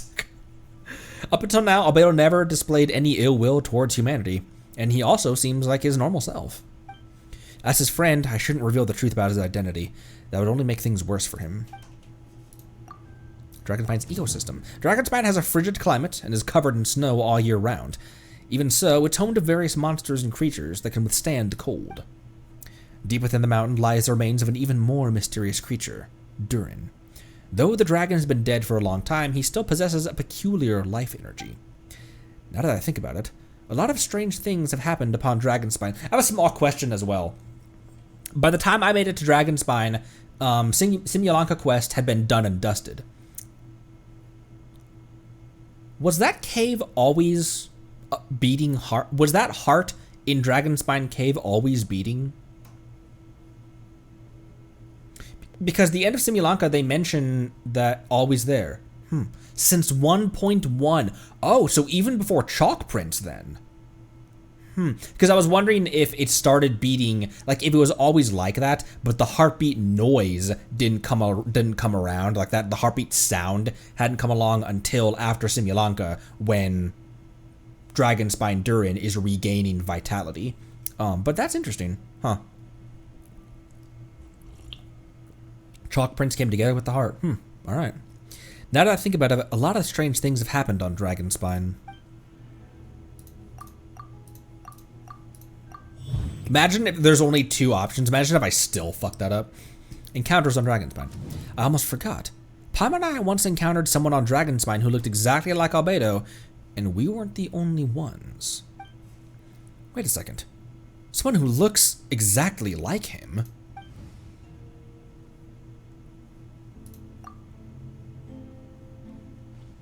I'm guessing Albedo has a crab, so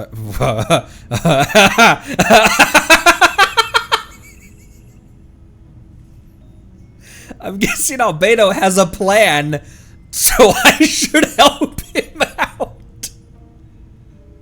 My brain was stuck on the fucking crab emotes you guys were spamming. I literally was like consciously, the only reason I blurted out crab just now is because my brain was turning, consciously thinking, don't talk about crabs right now. Don't talk about crabs. It's not the time. But what does he want me to do? Announce a break in the case? No, I should play it safe. Since I made an honest assessment of the facts, I should be honest about my doubts too. It's only fair. Besides, I think I understand what Albedo was trying to tell me just now. I'd like to address the court if I may. I was the one who investigated the office, and I believe the results raise a few questions. Regarding the 2 cases addressed in the previous trial, it was established that, after disposing of the bodies, the defendant used alchemy to restore the ground to its original state. But that wasn't the case at the 3rd location. The hole was still there, and dirt scattered around the perimeter. It looked more like something had been dug up. If this was all done by one person, why wasn't the 3rd scene given the same treatment as the others? Why weren't the traces removed? In addition, the markings around the 3rd location weren't fresh. That suggests that the Dragonspine incident happened at a different time. For those reasons, I believe there's still reasonable doubt in this case, and I hope the verdict reflects that. Thank you. Astute as ever, Connery. Questions there may be, but allow me to point out, there is no evidence to suggest that anyone besides the defendant knew about the 3rd location, and the map was found in his notes.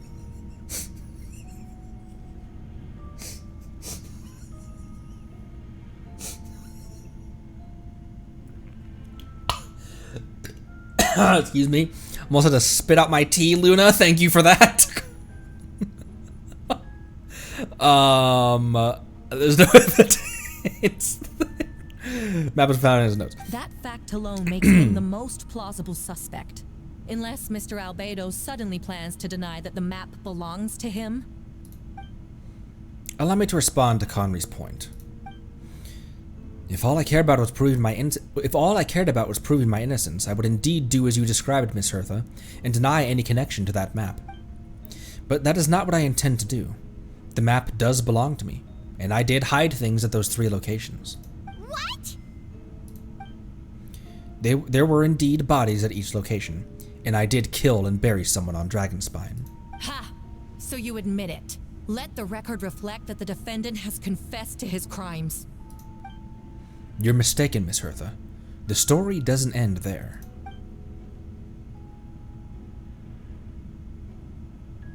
Some time ago, I encountered an uninvited guest on Dragonspine, someone who wanted to take advantage of the deserted nature of the region to eliminate me in secret. Eula is also... I very much like Eula's design. Eula was an OG... Okay. Okay. His desire to kill me led to an altercation where I killed him instead, and buried the body on the mountain, the third location marked on the map. Actually, the traveler Amber Bennett and I were with Albedo that day. The Adventurers Guild was holding an event on Dragonspine. After it ended, we all left the area. Man, imagine this being your first event. Imagine like not having any context of the previous. I know they gave a paragraph's context. If the person Albedo is referring to is different from the one we encountered on the mountain, then the altercation must have occurred after we left. This only proves that the defendant is guilty on all counts. Those innocent people, their blood is on your hands. No, you're wrong. He pulled a no. He pulled no. You deny it? After admitting to murder for the whole court to hear? You've clearly lost your mind. If you would let me finish, Miss Hertha, I could get to the important part. The man who attacked me on Dragonspine was my height, with blonde hair, blue eyes, dressed in clothes nearly identical to mine. So someone who happens to look exactly like you. Exactly like him? So I was right. It does come back to what happened back then. It's one thing to look similar, but for the clothes to be the same? What's going on? I don't want to be here anymore. I would go the opposite direction, Donna. It's one thing to have similar clothes, but to look the same. Regardless, the important thing is that you admit to killing someone on Dragonspine. Yes, I killed someone that day. Someone who looked nearly identical to me. But I never said that someone was a person. I see. So then it appears I need to withdraw my testimony. No take backsies. What? Everyone, I brought her. Note? Note? Wait, you... The person who just came in, isn't that Hertha?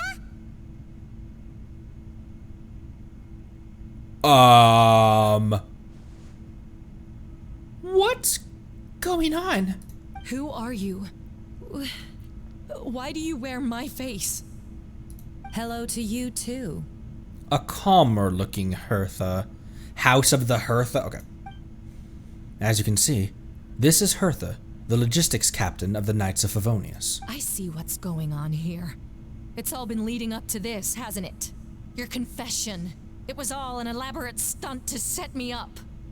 You want to undermine my credibility? Fine. It doesn't eliminate the mountain of evidence stacked against you. All I want is justice for the people of Mondstadt. Are you really just glossing by the fact that there's a doppelganger standing 10 feet from you? Order! Order! Order! I've been stationed in Dragonspine all these years because that is where the subject of my research lies. The dragon, Durin. Several hundred years ago, the dragon of the east, Dvalin, defeated Durin in battle, and with the help from Barbados, sealed his remains in Dragonspine. Durin was created through alchemy, one of the finest specimens of artificial life. As such, death was not the true end for him. His heart still beats and grows more revitalized by the day. My impostor on Dragonspine was a failed specimen abandoned in Durin's stomach, an unsuccessful iteration of the homunculus project. Homunculus? Are you trying to insinuate that I'm some kind of The homunculus? Because it looks to me like the artificial one is standing right there. Some kind of impostor you dragged in from Dragonspine. I wish we had an Among Us emote. So this is what I look like when I fly off the handle. You know, they say imitation is the best form of flattery, but your impersonation has overstayed its welcome. Master Jean, what are you waiting for? We've known each other for so long. You recognize the real me, don't you? The two of you look identical, but judging based on demeanor, the new arrival actually seems more like the Hertha I know. That means nothing. By that You logic, you could just accuse the Albedo in this room of being an imposter. Hold up, Hertha. Hold up, Hertha, question mark. She basically said, Jean will vouch for me. Jean vouches for the other one. Jean can't vouch for me. Jean can't vouch for her.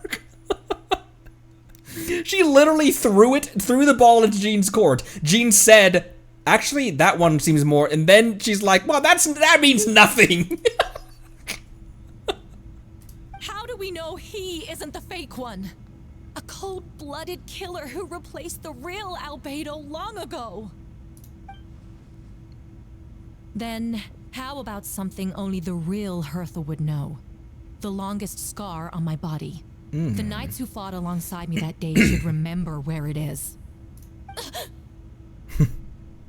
I remember. Let's hear your answer. I'd like to hear Miles' answer first. Huh? You don't know? Or you don't remember? I heard you've been acting strange these days. Disoriented? Confused? Yeah, he has, yeah.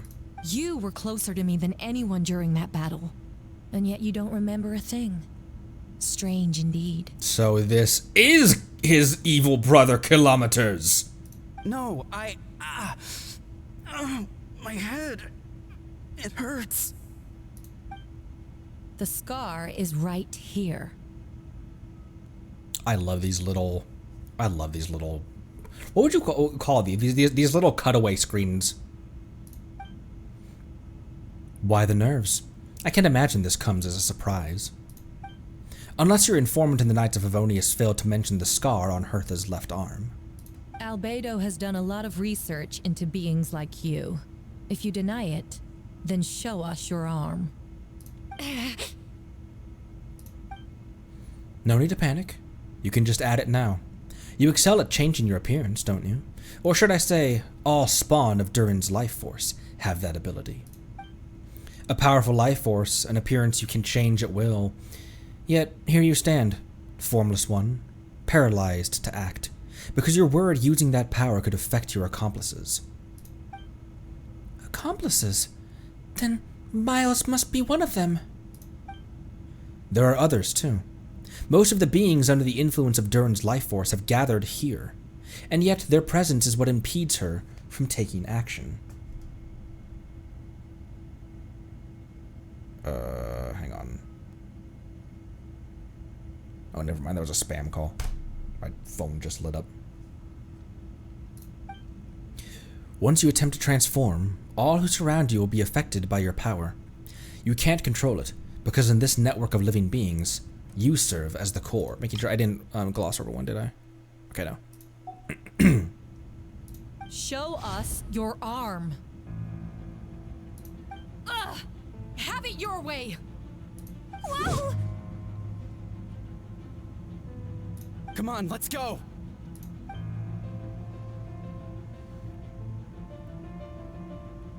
Okay, then. Hey, they're shielding the imposter! She's trying to get away. Stop her. Don't let anyone stand in your way. There are others trying to get in. Must be more people under her control. Time to get moving, everyone. Whoa! She just leaped across the room! After her!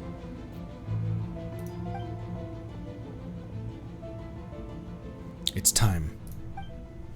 All units move out. Third company, keep on the imposter's tail. We finally have a chance to talk. But before I explain the events of the past few days, I'd like to make a few things clear. First, I never killed any of my fellow citizens, and I never used human remains as part of an alchemical experiment. Second, the events of the past few days were all part of a plan. Most of the members of our order were in on it. As for the witnesses, Master D-Luke picked up on the situation long before today's proceedings. That's quite an involved plan. Indeed. Follow me. Thanks for stopping by, Akun. Except for that girl lying there. She needed to die.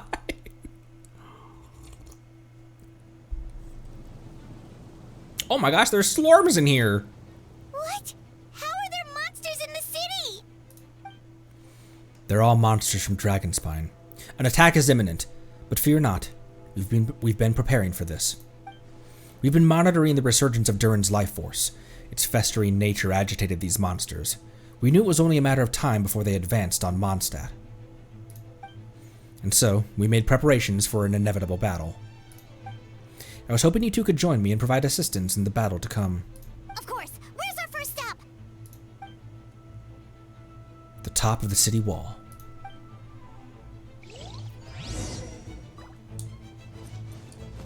The hunger of many. Hey, Mona's here! Master Jean, headquarters should be secure for now. We responded in time and had enough manpower. We can even spare some for mobile support across the region. Good. Our intel suggests that the monsters from Dragonspine could be disguised as Mondstadt citizens, so be sure to exercise caution. Oh, and my divination revealed there are also regular people under the influence of some strange power. Not all of them are monsters. Yes, so for those people, the aim is to subdue, not harm. Before you attack, make sure to figure out what you're dealing with. Understood. Porthos.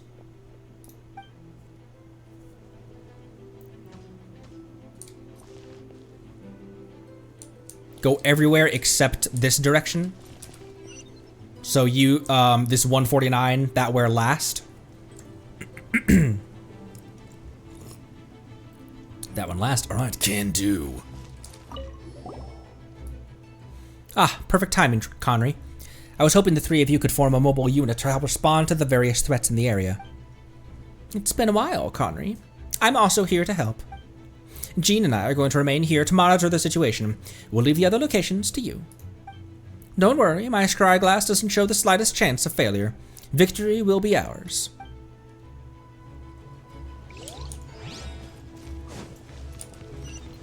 Victory shall be ours. Mona spoiling? No spoilers, Mona. You will be banned. You can be timed out and... Oh my gosh, they're getting myrtleized over there. Who just saw me?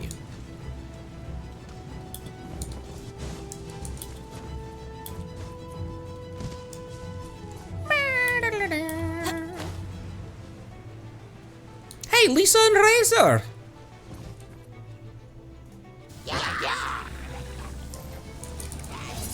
Oh, forgot that I was... It's you. There we go. Coming to be.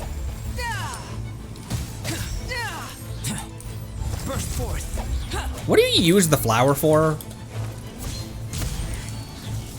Albedo plunge is the dumbest. Albedo plunge is the dumbest thing anywhere. Moment of birth. You're in for a little shock. Blitz.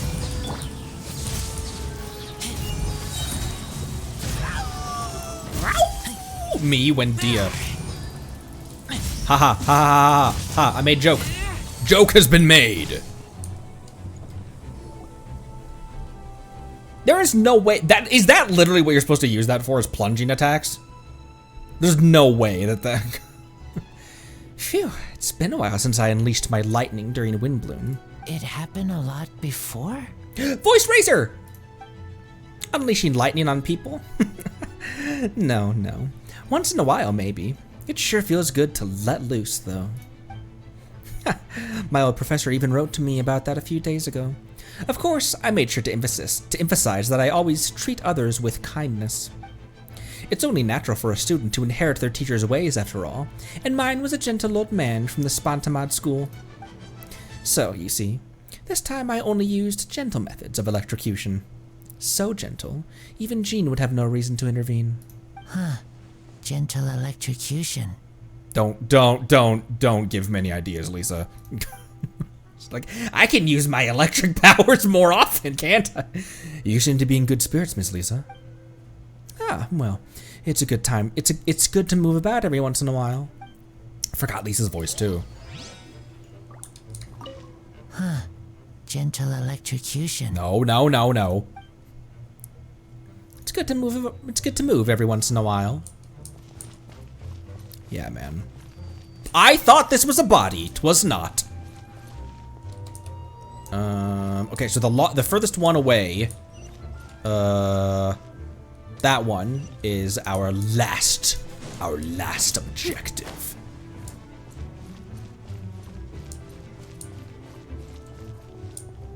Oh my gosh, there's a random fire down there. Stop that. The powerful fire. Sucrose. Mr. Albedo, Conry. Everything good here? All good. A few monsters made it into the city, but Master Diluc and Mr. Kaya helped me take care of them. Not long ago.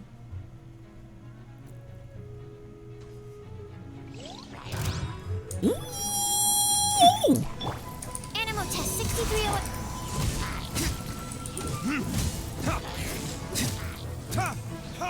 Ha! Cool it. Oh my gosh, I forgot. Ow, my face! Dodge this. Alright, all clear.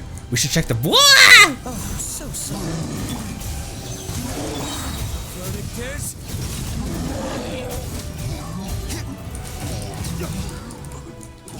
Ow! Enhanced animal module 75. Animal. Time for retribution. Retribution!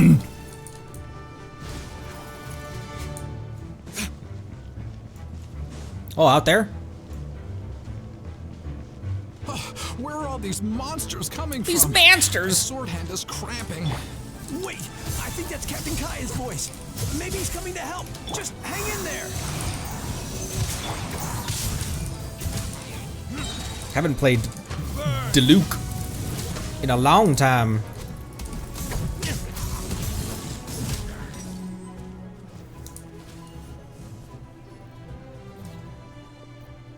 Fantastic job defending this place, you two. We'll take it from here. Oh, Captain Kaya, Swan is... Hey, I'm fine. It's your leg we should be worried about. Hey, I'm fine. We're walking here. I can walk here. Swan, Lawrence, you should both get treated at the church. Don't push yourselves. We'll take things here. But, Master Diluc, didn't you leave the Knights of Favonius? What, are knights the only ones capable of defending this gate? It's fine. Master Diluc is just altruistic as always. If a civilian is willing to help out, who are we to turn him away? Understood. We're grateful for the support. Yeah, thanks a million. We'll be back soon.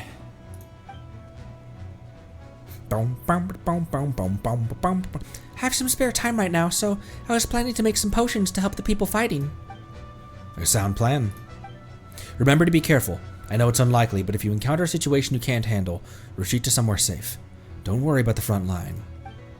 Understood.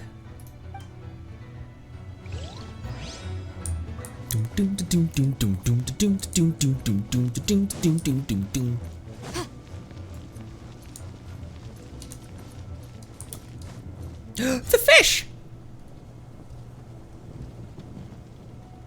Hold firm. Drag another wardrobe over here. Vile beasts! The Immonach Reich shall not tolerate such transgression. Hey, official. That's the traveler's voice. Ooh, that silken waterfall.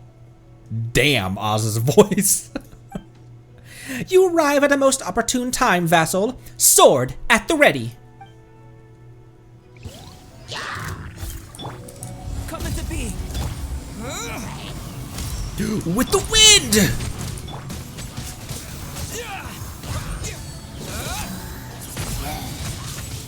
Yeah. No rest for the wicked. Ow, ow, ow! What the hell? Coming to be. Witness my great undertaking. I'm healing the fishhole. I'm not even facing the dude. Burst forth. Okay, that. Hey, my traveler died. That's a fun fact. I don't have any artifacts on him right now. Coming to be. Come here, Oz! There we go. Cannon. Fear not. These foul— look, dual-wielding Oz's. Fear not. These foul monsters have been cast into the void. Mein Fräulein means to say that you should refrain from going out for the time being. We will continue to protect this area. All right. Oh, thank you. Thank you so much. But, I've never seen a bird that can, talk. No need to worry. I'm Mein Fräulein's humble servant. Please rest assured, I'm not a danger to you. You can trust them, I promise. Oh, no, of course. I didn't mean it that way at all. I just misspoke. No matter. My... Ooh. My vassals have unfinished duties, yes? Then go forth and smite these wretched beasts. The princess's blessing shall illuminate your path. Thank you, fish. My vassals have oh.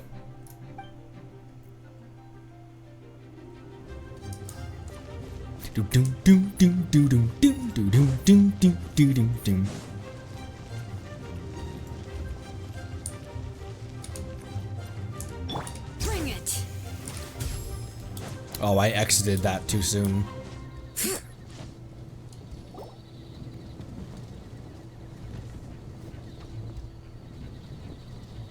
Hey, Venti! Shoot, someone's coming. Help me, please! Someone help me! Bro. What's the freak out? It's just us. Ah, perfect. I can drop you out. Sorry, I thought you were regular citizens. There's not even any monsters around him. He's like, ah, help me. From what? It's about time. I think we can proceed as planned. I agree. Although, it's been a while since I dealt with something this big. She said. Oh, it's gonna be pretty exhausting. Don't worry. I'll treat you for a drink. I'll treat you to a drink for your trouble. Just what I wanted to hear. So, these two know the other's identity then? People can make new friends when we're not here, you know. Life goes on. Monsters started surging in from Dragonspine during the trial. They soon became agitated, likely in response to the core coming under pressure. Still, I never expected those monsters to have become this advanced. The power of evolution cannot be underestimated, especially considering the fact that Durin absorbed the previous impostor. Wait, so what about the map? And the missing bodies? What the witnesses saw was true. I did hide those bodies. As I monitored the situation on Dragonspine, I noticed that many who ventured there came back different. Some were under the influence of Durin's power, but the less fortunate ones had already been devoured by monsters, who then assumed their appearance to infiltrate the city. Most of those who were replaced had no close relatives, so when their behavior changed, there was no one to notice. The monsters used their disguise to get close to people. I eliminated 2 who attempted to attack. What about the remains D-Luke found? Did they belong to one of the victims? Yes. The monsters slowly digested their victims. Sometimes they even left behind body parts to aid the transformation. That's super brutal! Anyways, moving on with that, Albedo. All that remained of the first victim was a few strands of hair, and the second, some teeth and bone. The only bodies Albedo destroyed were the monster's mimic forms. Then he buried whatever remained of the victims to put them to rest. Well, someone had to do it. Besides, I managed to gather some valuable data on the putrefaction of the bodies. After we defeated the doppelganger Whopperflower and Dragonspine, we promised to tell each other a story, remember? You told me a story of a gardener. I remember. I do remember, actually. You told me a story of a gardener, and how, if there are 3 roses, only the gardener could identify which rose was the good one, and which 2 were the bad ones. I'm glad. Do you remember what I told you about Subject 2? In his pursuit to replace Subject 1, he transformed a Whopperflower into Subject 3. So there was another impostor on Dragonspine that day. Yes, that would be Subject 2. I confronted him and buried his body on Dragonspine. So, you see, at one point, there was something hidden in that hole you found. But Durin is becoming more revitalized by the day. Under the influence of his power, the monsters dug up Subject 2's body and returned it to Durin's stomach. Durin absorbed the failed creation along with his knowledge and way of thinking. Ever since then, all creatures spawned from his power had the ability to transform their appearance. Humans who venture into Dragonspine for too long are also bound to fall under Durin's influence, but those effects don't show themselves right away, and the extent to which a person has been affected is hard to perceive. You saw it for yourself, didn't you? All the people acting strange? Those are the same people who just tried to break into the Knights of Favonius headquarters.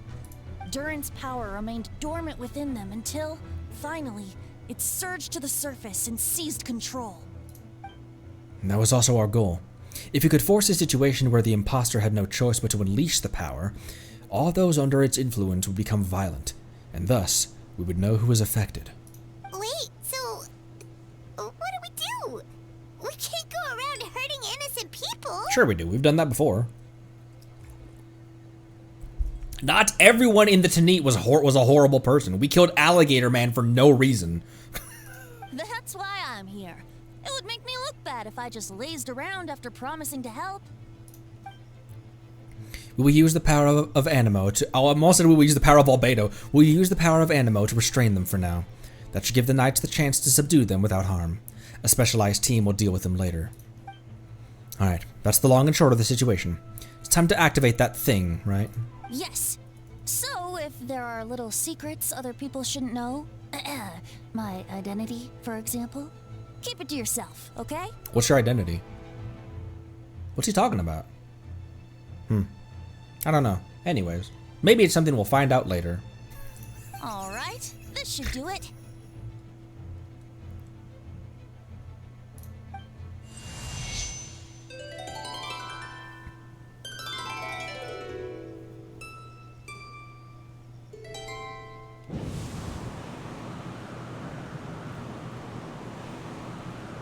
Wind currents?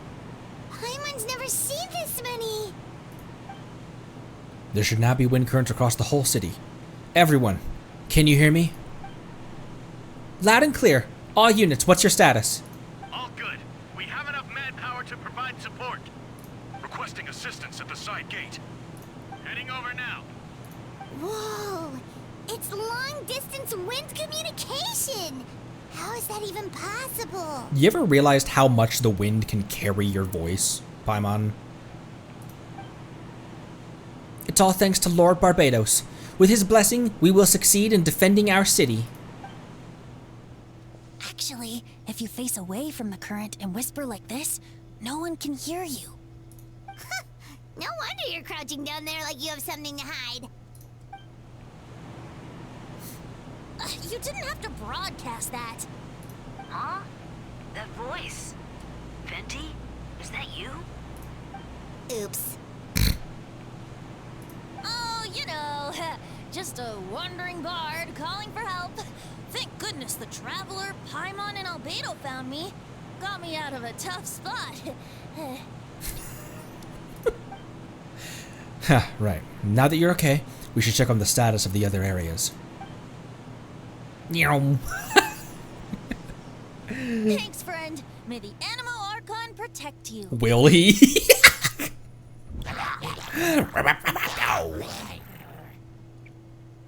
I've got things covered here. I love Venti. I'm so glad to see all these people back. Wow.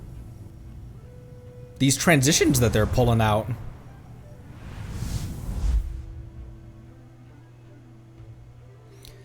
I don't like being in the middle of this, especially on a bridge.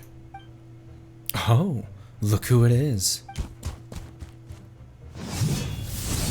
Get back! Phew, that was a close one. I suppose thanks are in order, Master Diluc. I appreciate the help. No need. I didn't intervene to save you. It was for my own convenience. You were in my way. Alright, Student Diluc. Oh, well, let me get out of your hair then. I suppose we could work together, but you would just melt my ice anyway. That's a good reaction, Kaya. Suit yourself. Alright, tell me, when did you notice something was off? The first trial. Ah, because of the fake Hertha? No, because of you. Me? What did I do? My defense wasn't passionate enough? No, you weren't nervous enough. Tell me then, Master Diluc, when do you think I actually get nervous? I suppose we'll see, won't we? Monsters incoming! On second thought, best not to think about it.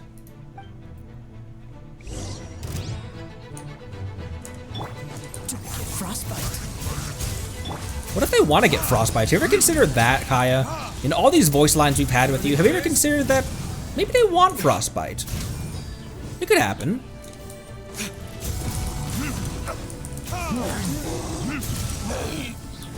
This moment will be frozen in time. This moment will be frozen. Retribution!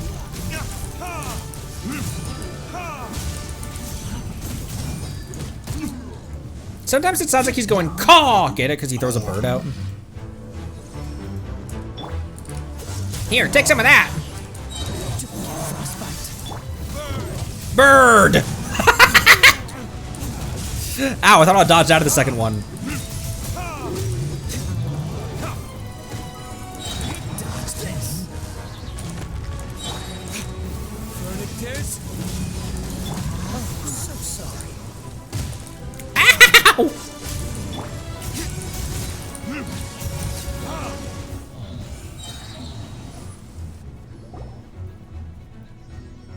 They're over there! Diluc, Kaya!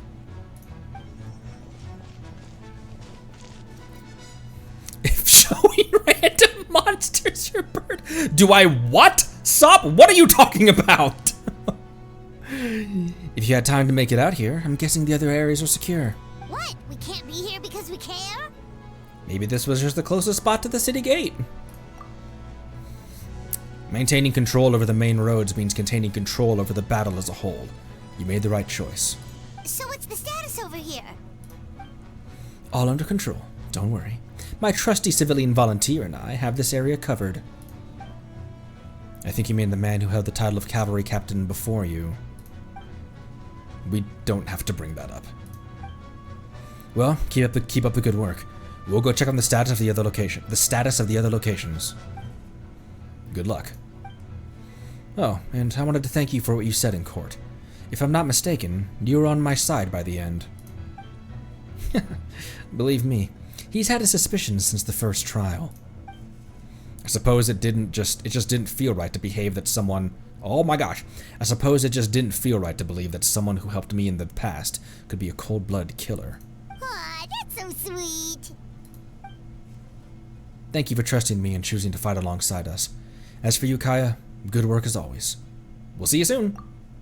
Of course. Stay safe.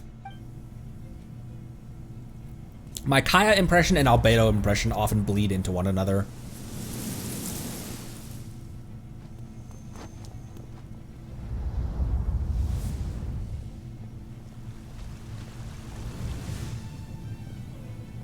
Whoa, hello, flower pot! Barb! Barbaloth.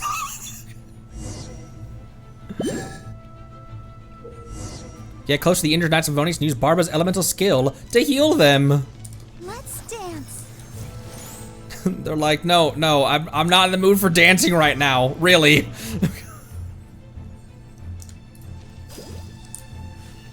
Can I smack them around a little bit too?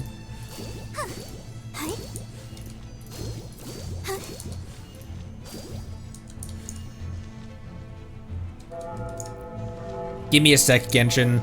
The uptime on this character's skill blows, and you're making me use it. Okay. Let the show begin. Okay, there we go. Go, Barbara, go! All right, you should be on the mend. Thank you so much, Miss Barbara. Things are still quite chaotic outside. It's best if you all remain inside the cathedral for now. When are you guys gonna arrest Albert? You're not rushing back out to the front line, are you? You're still injured. Don't worry, Miss Barbara. I'll try not to put myself in harm's way. I can help with the logistics from the back. Well, maybe we can give you a hand. As you said, the situation outside is chaotic. Injured parties should not be left unattended. There are others here who need to get back to the front lines, so I'll escort you all myself. Of course. Thank you, Miss Rosaria. Just doing my job. I'll leave the cathedral to you then, Barbara. You can count on me. I don't really know how all of this started, but I do know that Jean and the others have been preparing for this for a really long time. So I think everything will be all right. No, it has to be. Did I catch you at a bad time, Barbara? No, not at all. Did you need something? I just wanted to tell you that, over the next few days, a lot of things are going to happen in Mondstadt. Attacks and fighting. So I need you to take care of yourself. Aww. Aww. Huh? How do you know? Albedo warned us in advance. It has something to do with Dragonspine, and he's our authority on that region, so we should take him at his word. Dragonspine, huh? So the city is going to be in danger? Yes, but the Knights of Favonius will do whatever we can to protect the people. But then, who will protect you? Don't worry. I'll look out for myself, I promise. Please let them be okay out there.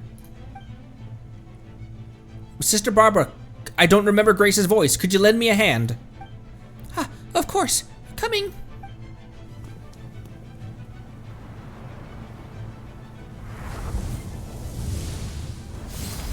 Oh my gosh, we just watched Noelle decapitate a hilly churl. Ben! Ben. Amber and Mika! Look, just the top of Mika's ponytail. They're here. Prepare for battle. On guard, everyone. Incoming monsters at 11 o'clock. Looks like we've got 25 hilly churls, 2 blazing axe mighty churls, and a bunch of different slimes. Prepare elemental Prepare elemental countermeasures. Roger that. Oh, Kaya with a Favonius sword makes sense, but Kaya with a Favonius sword. Oh my gosh, you gonna make me sniper gameplay?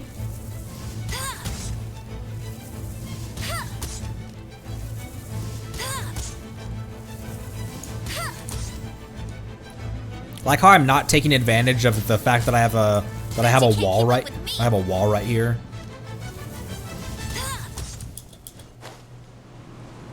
Oh, you're not dead?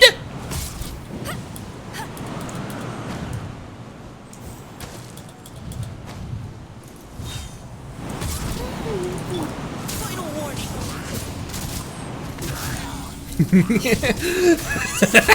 I faced off against every harbinger in the game! You're about to feel my wrath! Engaging.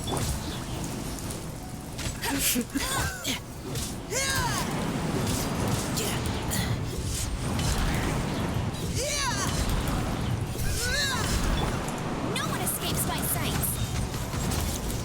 Plunge Amber when?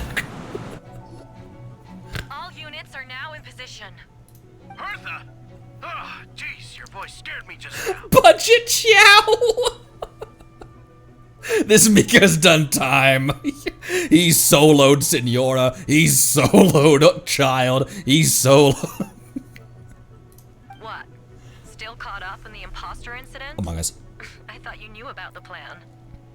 Well, after you up and disappeared one day, all Master Jean told me was that you'd be gone for a while on an important mission, and that it'd be better if people thought you were dead. And then, what do you know? Someone who looks exactly like you appears out of nowhere 2 days later. If Master Jean hadn't told me about your mission, I would have fallen for it hook, line, and sinker. Yeah, that's quite a scary thought. I get chills just thinking about it. A monster replacing someone close to you, and you're none the wiser. Don't worry. Once this is over, these monsters won't be a threat to us again. Albedo! Are you okay? The trial wasn't hard on you, was it? I'm sorry I couldn't be there. I was so worried. Same here. I thought it was all real at one point. I was in complete shock. So you didn't know, Amber? And it seems Eula did an excellent job at keeping the situation under wraps. And no need to worry, you two. I'm no worse for wear. That sounds like Eula, all right. She's like an impenetrable wall, that one. You're not getting a secret out of her. Yeah, for sure. She's someone you can really count on.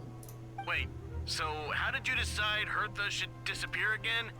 After all this fighting, I can't seem to get it straight. It was Kaya's suggestion. He said the plan would work best with someone well-known and reputable without being too high-profile. Naturally, Miss Hertha was the perfect choice. We needed to leave a hole in our organization, so she came up with the idea that she would disappear. So that explains rumors that someone had fallen during the mission. Of course, it didn't take long for that to get resolved. No, because the impostor fell right into our trap. It was all part of the plan. First, we spread the rumor that Hertha was missing in action after some kind of incident. The news came from Kaya and Hertha's direct subordinates, which was important because we needed it to be credible. The impostor saw the gap in our ranks and couldn't help but take the bait.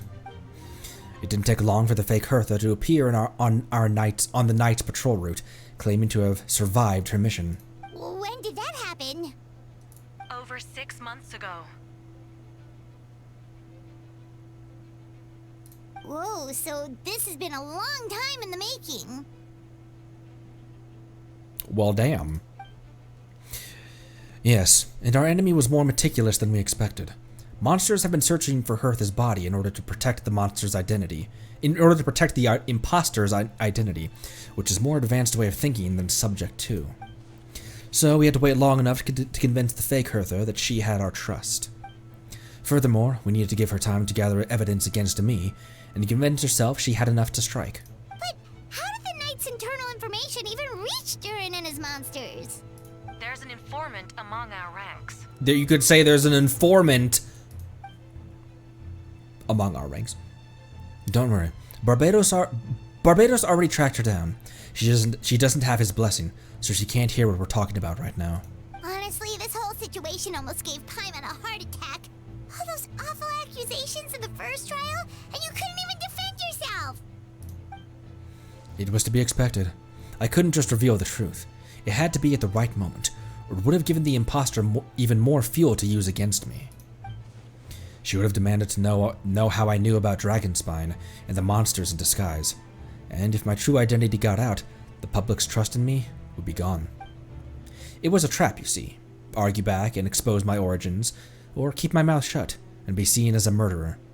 Credit where credit's due, it was well thought out. Yeah, thank goodness we were able to back her into a corner. Indeed. I have you to thank for that, Connery. You probably don't know it, but you've been a part of the plan since the beginning. Me? But I didn't even know there was a plan. And for that, you have my sincere apologies. I know I kept you in the dark, but I had a reason. This might not sound intuitive, but I did it to make the plan even stronger. From the beginning, I had to leave the letters in my office for a fair and independent reader to discover. Someone willing to seek the truth. Naturally, I thought of you. I knew you would return for Windblume. I knew you would agree to attend the trial. And I knew your sense of responsibility and justice as an honorary knight would compel you to start your own investigation. The fake Hertha, Subject 2, has met you on Dragonspine before. If she thought even you had lost faith in me, her confidence might get the best of her. The perfect time for us to strike. Albedo's right. You were part of the plan from the start. I hope you don't take offense at our decision to keep that from you. And please, don't be too hard on Albedo. He was just doing his best to look out for Mondstadt. Enough people were involved in the plan as it was. We had no other choice. The honorary knight and Paimon will always be friends of Mondstadt. We will never forget that. Aw, that means a lot. In that case, thank you for thanking me. Thank you for thinking of me. Thank you for thinking of me. It was an honor to take part. It is us who should be thanking you on our honorary knight. Yeah, I said thank you for thanking me. Jumped the gun a little bit there, Ether. Was that you just now? Let's go to the side gate to check it out. Thank you for thanking me. Thank me more. Okay, is there any one of these that should be done last? Not sure why I'm looking at you like that. Near the tavern last? Okay, tavern last? Alright, can do. Give sec. I am going to use the restroom again real quick. I'll be right back.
Ugh. Squirrel noises. I'll talk to you guys last.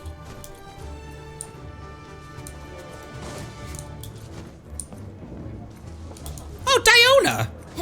Oh my gosh, Yenfei, calm yourself! These darn things are more annoying than the disgusting booze hounds. Albedo, Conry, if you run into anyone who needs a safe place to wait this out, feel free to send the cat to the cat's tail. I'll be here to watch over things, so the tavern will be safe. Thank you, Diana. We'll be sure to do just that. can't handle your drink. Oh, wait. That. These darn things. I'll be here. Thank you.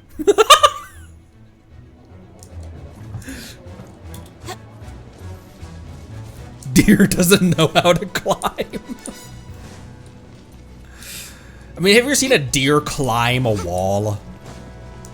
Don't say yes. Like, yeah, I definitely have. Vile and Ben. Gotta say, when I saw you on the Voice side of Bennett! the road, I thought you were hurt. Not about to whack me in the head. Oh gosh, I'm so sorry about that. I was trying to run away, but I just couldn't keep going, so I pretended to be unconscious. Thought I could at least land a surprise hit on a monster that way. I get it. That's a pretty common tactic. Oh, Traveler, Albedo, you're here. If you're looking for somewhere safe, head to the Cat's Tail. Diana is sheltering people there. Anyone who needs help is welcome. Got it. I'll take her there right away.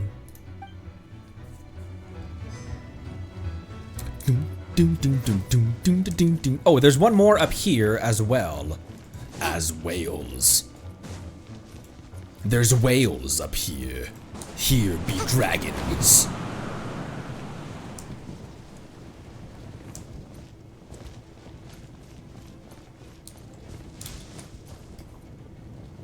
Oh, Noelle! Burst forth. I must leave no stone unturned. Oh my gosh! She's a helicopter!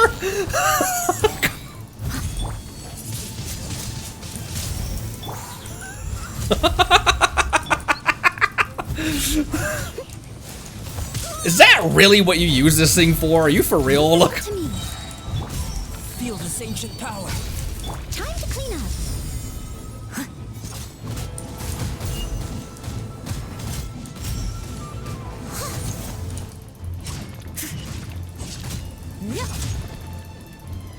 It's been a while since I played Noelle. Steady as stone. They gave her a white blind. Windblade. Take me up!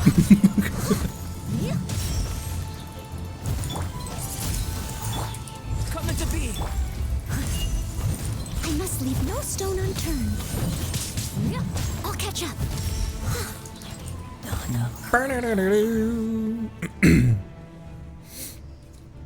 Thanks for the help. That was over a lot faster than I expected. I'm sure you have places to be, so don't let me keep you. Rest assured, I'll keep the people around here safe. I trust you. Be careful out there. I know victory will be ours. Noelle could protect this entire section of the city by herself. And is going to. Whoops. I did it again! Alright. I believe we can go to the side gate. Noelle is the wall. What was the meme from one of Rothler's videos? Breaking news, local maid is fucking invincible. Look.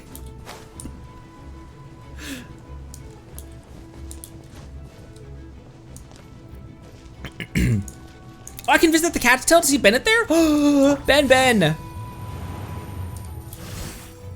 Hold on, people of the side gate. Oh, Draff is here too. How about you take care of your daughter for a change? You're doing a really good thing here, Diona. Thanks to you, so many people are out of danger. Don't worry about it. We all call this city home. Giving people somewhere safe to stay is the least I could do. Dad, I think we've got another group coming. Can you cover things here while I go check it out? Of course. Be careful out there. I don't remember what my draft voice was. I'll help you out.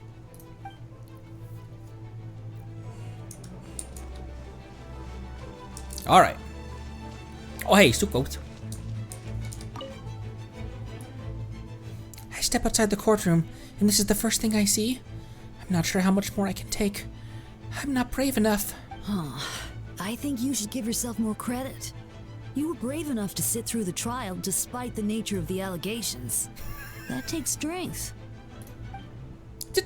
Deacon Dahlia, I didn't see you there. Apologies. Rosaria asked me to come. With Albedo running around protecting the city, she was worried you might be alone.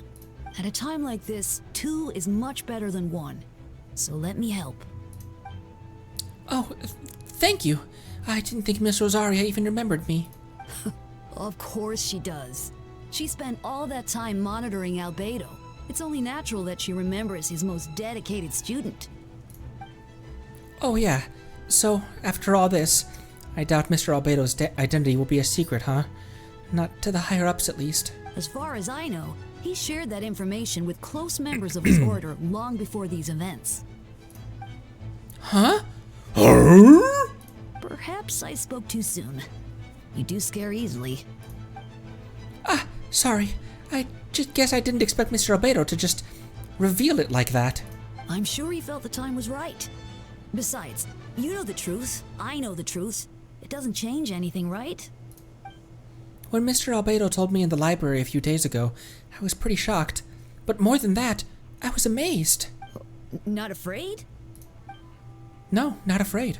I trust in knowledge and science, and I trust in Mr. Albedo as a person. Huh, I just noticed, Deacon. There aren't any wind currents around us. We lucked out on that front. Otherwise, that conversation would have been for the whole city to hear. Huh, that's how it works? That could have been so embarrassing. He said there's a unmarked interaction beside left side main gate. I want to see all the interactions. I'm not sure why I just did that. Are you talking about these two?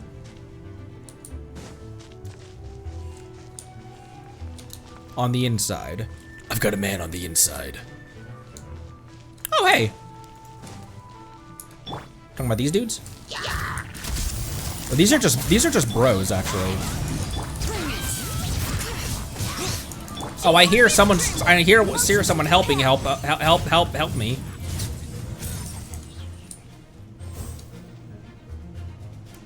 Ah, thank you.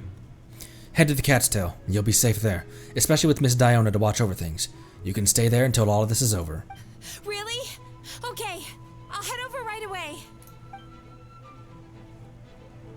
Ah, thank you.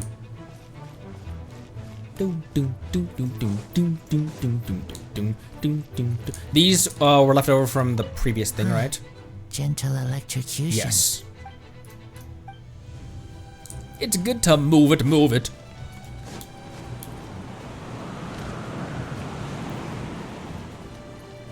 Beulah!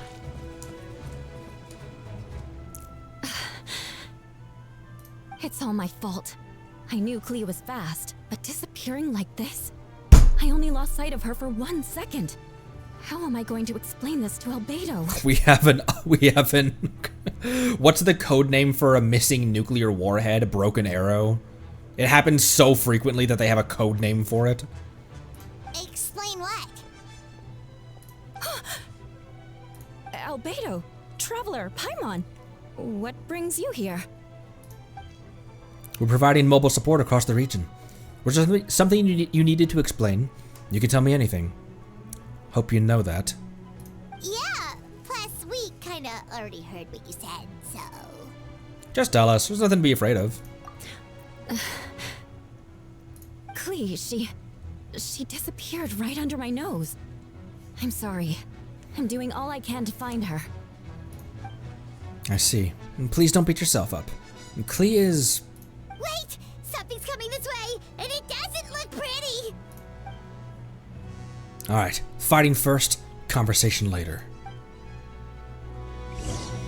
She was right next to me, and the next thing I knew, she ran off somewhere.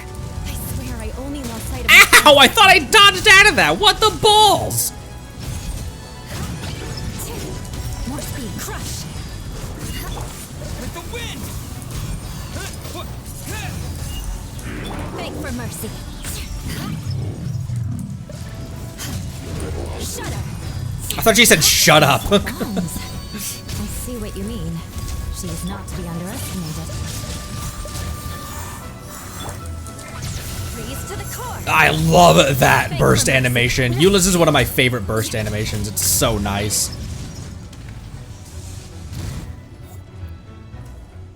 We won! Great work, Klee. I'll be counting on you to protect Eula next time, too. Albedo, you can't be serious. No problem. Just leave it to Klee. Are you going on patrol, Mr. Albedo? Klee heard you went camping for a few days, and these monsters followed you back home. Camping. Ah, right. The truth isn't suitable for little ears. That's right. So I need to report back to Master Jean to settle my expenses. If you have some time, I'm sure Eula would be grateful if you escorted her back to headquarters as well. Of course. I place myself in your capable hands, Spark Knight. She is so cute. It would be an honor. Klee will do her best.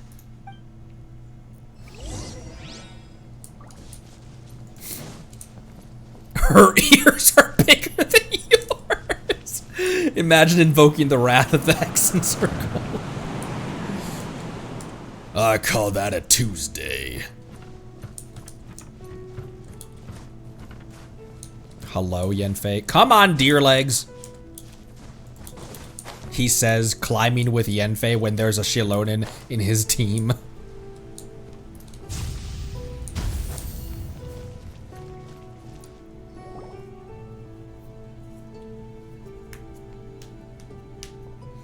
That should be it for now. Good work, everyone. How did we fare injury-wise? Good. Our preparations paid off. Injuries were few and far between. I have the full record here. Wonderful. I'll review it in a bit. We're back! Everyone all right? Amber? Yep, right as rain. Oh my gosh, that is really cute. I want that.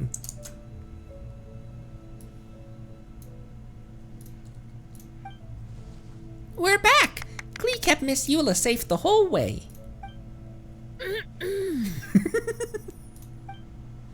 That's amazing, Klee. Eula was lucky to have you. Looks like we're still missing a few. Reporting back, Master Jean. Mission complete. Good to have you back safe and sound. Alright, great work, everyone. This operation could not have happened without you all. Your leadership is what made it possible, Master Jean. It's been a busy few days. You should take a well-deserved break. I will, but I believe you deserve one most of all. My work isn't finished, I'm afraid. I have a few loose ends to tie up. Loose ends? Ah, yes, of course. We can talk about it back at the headquarters. Conray and Paimon should be there too. Alright, everyone who is finished with their work should head back to their quarters or to the church to get some rest. Want to come with us, Klee? We can drink some teas and eat some freshly baked moon pies. Yes! Yes! A lot of people say that they pulled Klee out of love, and once they started playing her, they were like, oh. Don't care. When she comes around, I'll add her to the collection. I don't know how much I'll play Mualani. I just want her for the collection. I know Mualani nuke is an important thing, but as far as DPSs go, like as far as damage goes, I have Skirk, Moika, Shilonen. Arle, Navia. Hi, everyone. Why was that funny to me? I also have Raiden, who built correctly.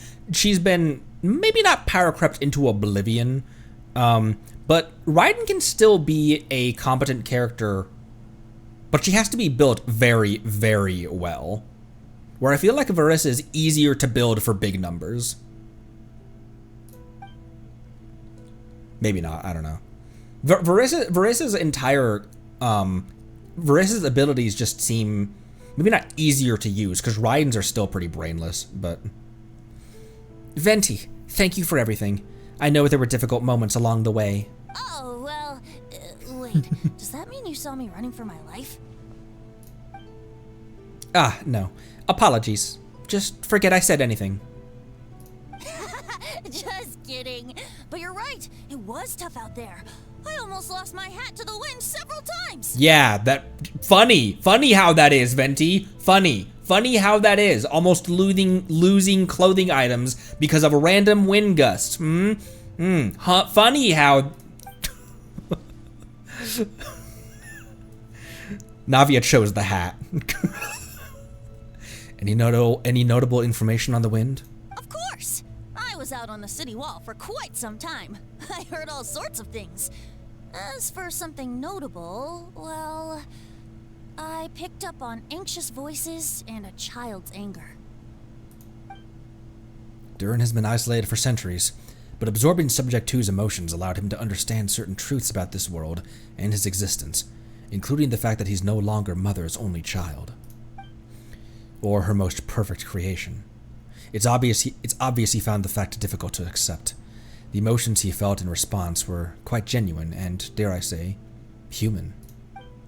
If I eliminate the perfect creation, I will be the only child Mother needs. This mindset arose out of Durin's instinct to compete and survive, and came to dominate all those around him.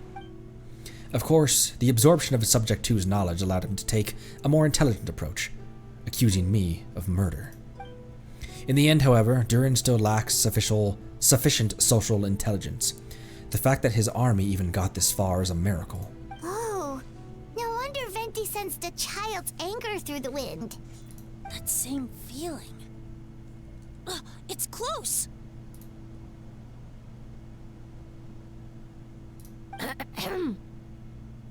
Phonia? Ah, Miss Phonia. Here to make your report? Oh, nothing much to report, actually. Is that so? During the battle, we were talking about your transfer to the 7th Company. You were in charge of patrols and post-battle reconnaissance this time. How did everything go? Good. No problems. I see. If you don't mind me asking, why did you come from that direction? And why are you alone? Did you think we were still meeting at the side gate? There was a change of plans. We sent the message over the wind in the last few minutes of battle. There were a lot of changes during the operation, but I imagine you missed those as well because you're under Durin's influence, and you have been since your trip to Dragonspine over 6 months ago. Meow.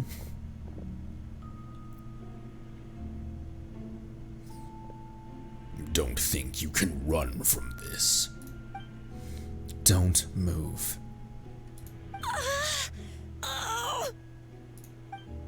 Let's continue this discussion back at headquarters. Don't be scared. I'll figure out a way to free you from this power soon.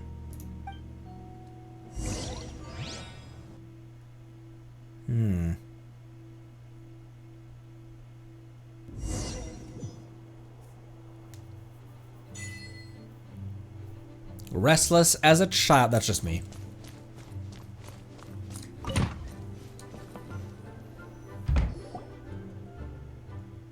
Alright, the others are looking after Phonia. Please tell me you can help her. I can, as long as the rest of the operation goes well. Wait, the operation isn't over. What do we do now? What happens next is more of a personal project. I've consulted Venti about the possibility of calling a tripartite conference. What? Yes, that's a relatively new tradition. Grandmaster Varka came up with the idea a few years ago. I still remember when he approached me about asking the lovely ladies of the Hexen Circle for a small favor. The chumminess caught me off guard. If I hadn't known any different, I'd have thought he was talking about his older sisters or something. Older sisters? Is Varka really young or something? I wouldn't exactly call him young, but he's not old either. He's the type to crack a joke at every opportunity, so whatever the age that is. Indeed. Anyway, the Tripartite Conference is a gathering of 3 parties. The Hexen Circle, the Animo Archon, and the joint forces of the Knights and Church of Favonius. Ooh.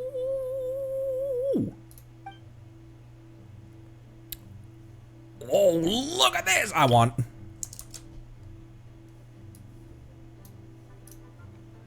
Lord Barbados was able to facilitate a meeting between Varka and the mages. Varka has quite a way with words, so he was able to gain their favor and convince them to agree to a very important request. Namely, that in Mondstadt's greatest time of need, the mages would return and lend their aid to our nation. Yes, and now I have a request of my own, so I need the conference to convene once again. Venti, if you would. Of course! Traveler, pass me the Dodo communication device. Huh? You're gonna use that thing to call them? Just watch and learn. Okay, I think this should do it.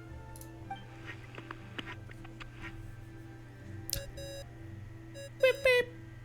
Beep, beep, beep. What's that ringing? Is it the wind or something? Clearly. Hold on, that's not the right voice. Wait. Barbados? Varka? Varka voice! Grandmaster? Oops, wrong contact. Sorry, Varka, you're probably busy right now. But considering I'm surrounded on both sides with a group on my tail looking to turn me into mincemeat, yeah, I'd say so. Varka has a tail confirmed, obviously. Yes. Well, have fun with that. We can talk some other time.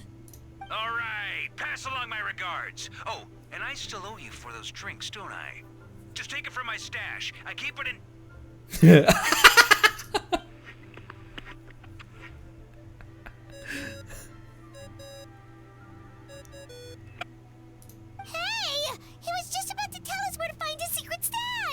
Don't tell me you hid it beneath the great tree of Windrise. That seems like a bit much. Dodoko. Hello?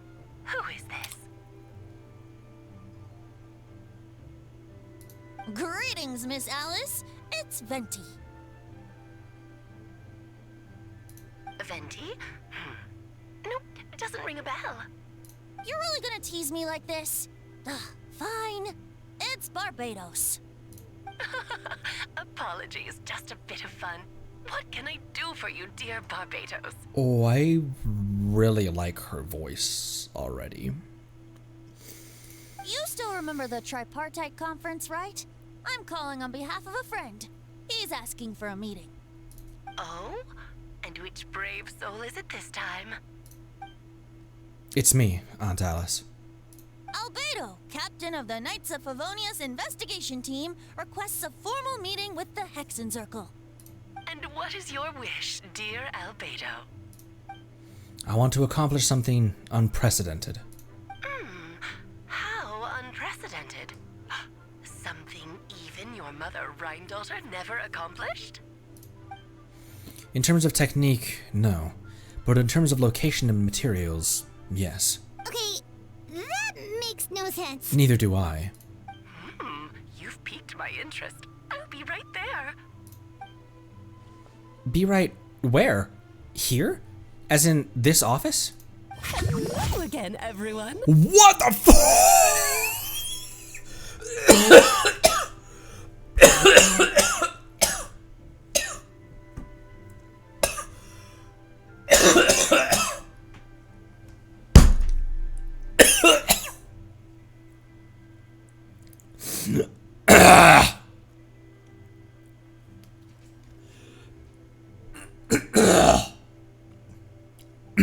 Now there's something in the back of my throat.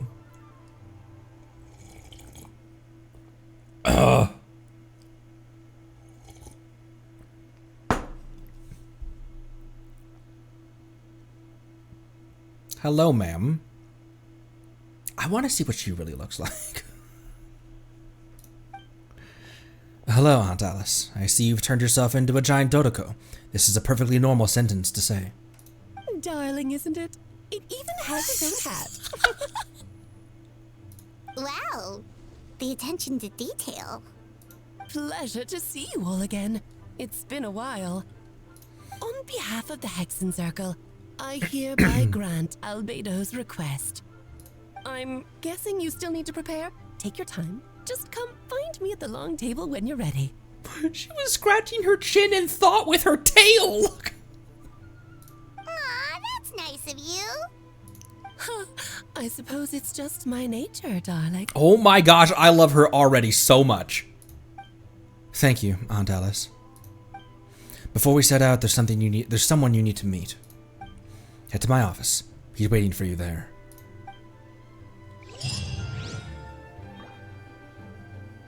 Oh, she's already gone! Ah! I'm okay. You did so much for us this time, Lord Barbados. I don't even know how to thank you. Don't thank me at all, please. It makes it seem like I'm useless the rest of the time. Did you hear that car that just farted past my house? That was the worst sounding exhaust of... Okay. You know that's not what I meant. An Archon has their own calculations. Who am I to question their wisdom? Okay, now you give me too much credit. I admit I'm not the most, proactive Archon. Yeah, but that's the whole point of your rule. You have your own hard work to thank for this result. Oh, and our friends the Honorary Knight and Paimon, of course. Worried about Albedo's plan?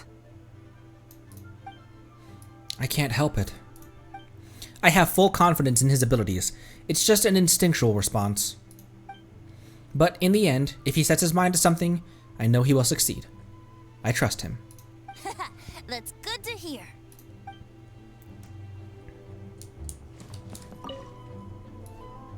Before we set out, there's someone you need to meet. Head to my office.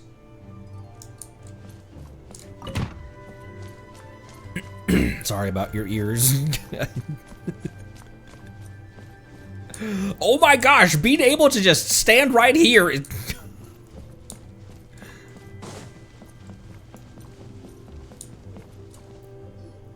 Have you ever wondered why Albedo always keeps his office closed? Paimon bets there's a secret snack stash hidden around here somewhere. Paimon, it's called privacy. You and I aren't familiar with that. We barge into any conversation that we strike as our fancy. Oh! Baby Durin! Hey, not so loud! Mini Durin, what are you doing here? Well, actually, I've kind of been helping you guys in secret this whole time.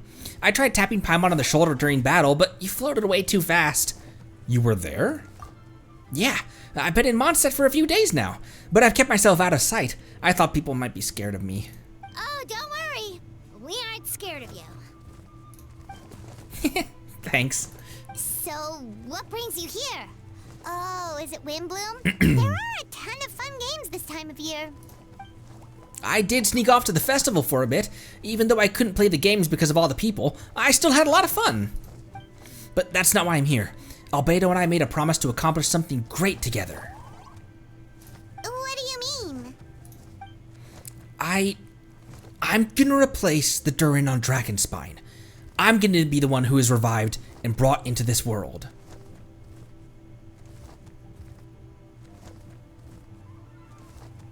Wait, didn't that already happen? You left the storybook world, and now you're here. Sorry, I should be more specific.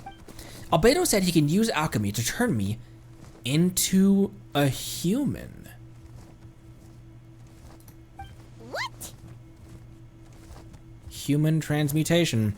So you're Albedo's intended test subject. Yeah, he's been working on it for a long time.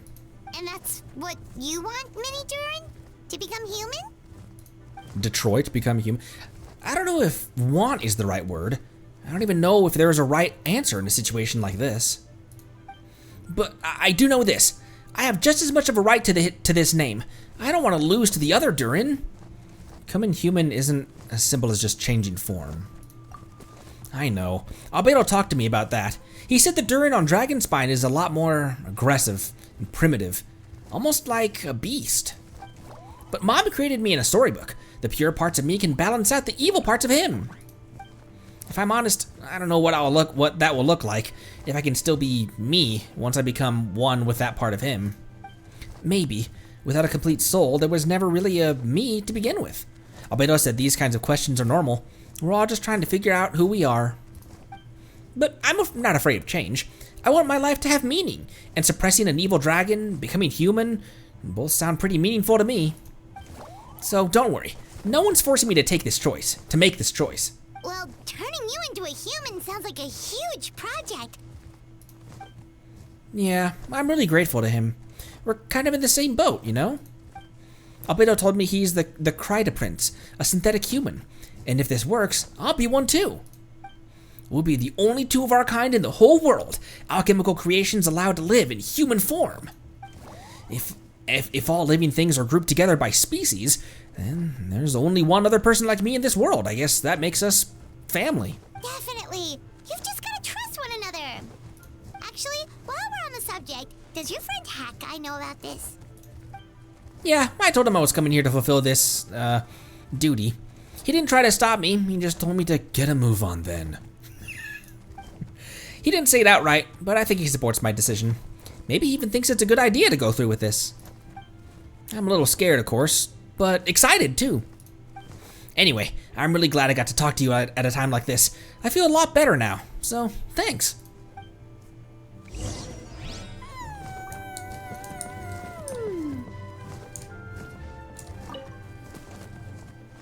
I'm feeling a little nervous, but also kind of excited. It's a strange feeling. I've never felt anything like it. But don't worry, I can cope. I've got 14 bottles of copium loaded up and ready to go. I gotta do my best to stay in a good frame of mind so that Albedo's plan can succeed.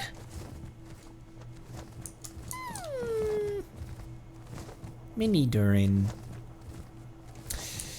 Again, imagine hopping into this with no other context. I thought Yanfei couldn't.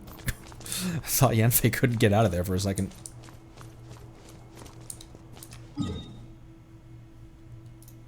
Wait, where are we going? Oh!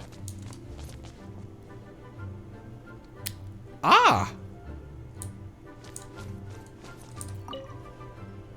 It. Party configuration cannot be changed during the Hexen Circle's trial. Please choose a suitable party in advance. Oh, my word! Look at her just sitting there. Who do I bring for this? It wanted pyro and it wanted hydro and what?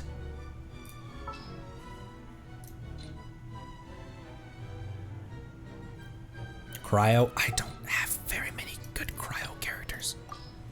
I could run this with healing Farina.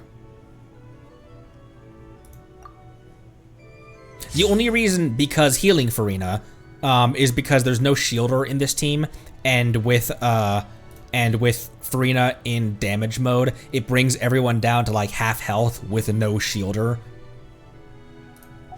So I'll run this. This is actually a, oh my word. Where's my hash browns?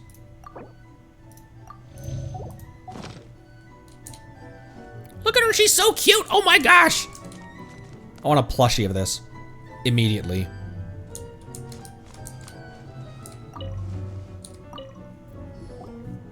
Welcome one and all. Please sit wherever you like. Look at these dope chess pieces as well. So, no unspoken rules to be aware of? I don't want to unwittingly park myself down on some important lady's chair. I highly doubt anyone's going to mind where you sit, Lord Barbados. But thank you for being so considerate. Her voice is... Jean didn't fancy tagging along? A lot happened in the city today. If she left, there really would be no one around to lead the Knights of Favonius. All right, never mind. I was just hoping to treat her to some tea. Oh. So, tell me, Albedo, What is this outrageous and audacious plan of yours that I've been hearing murmurings about? I'll get right to the point. I intend to kill the evil dragon Durin in Dragonspine. Oh? And I'd also like to request some alchemical reagents from the Hexen Circle. Which ones? I'm all ears. No, you're not. Your ear, puff, and tail. First would be the flesh of that immortal monster from the Mara Javari. Interesting. What else? The other is a portion of the embryo left by my mother, Rhindaughter.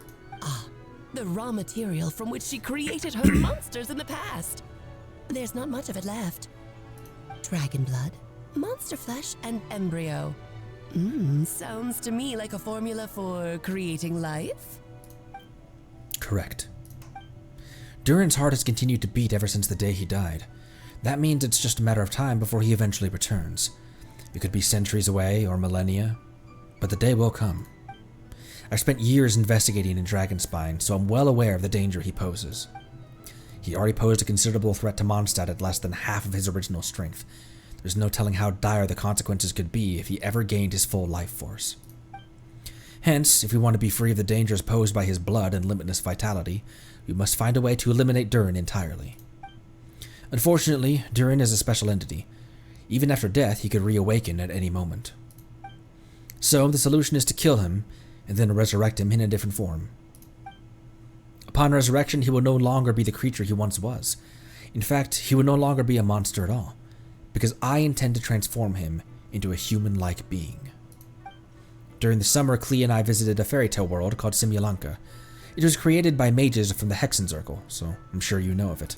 Of course. It was even the home of one of M's children the other day. Oh, I see. She's like, oh. It was during that journey that I learned with certainty that Durin would return to life one day. That experience inspired me.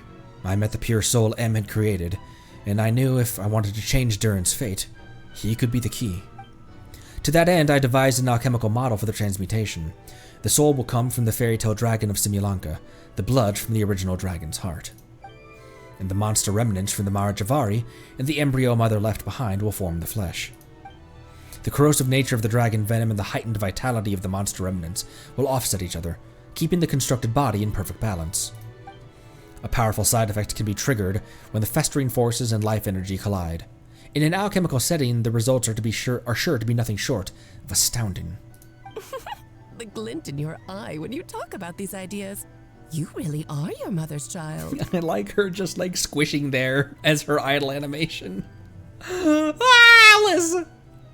Oh, what a psychopath, by the way, as well. My first introduction to Alice was the Traveler's Handbook. Do you see that as a bad thing, Aunt Alice? Of course not.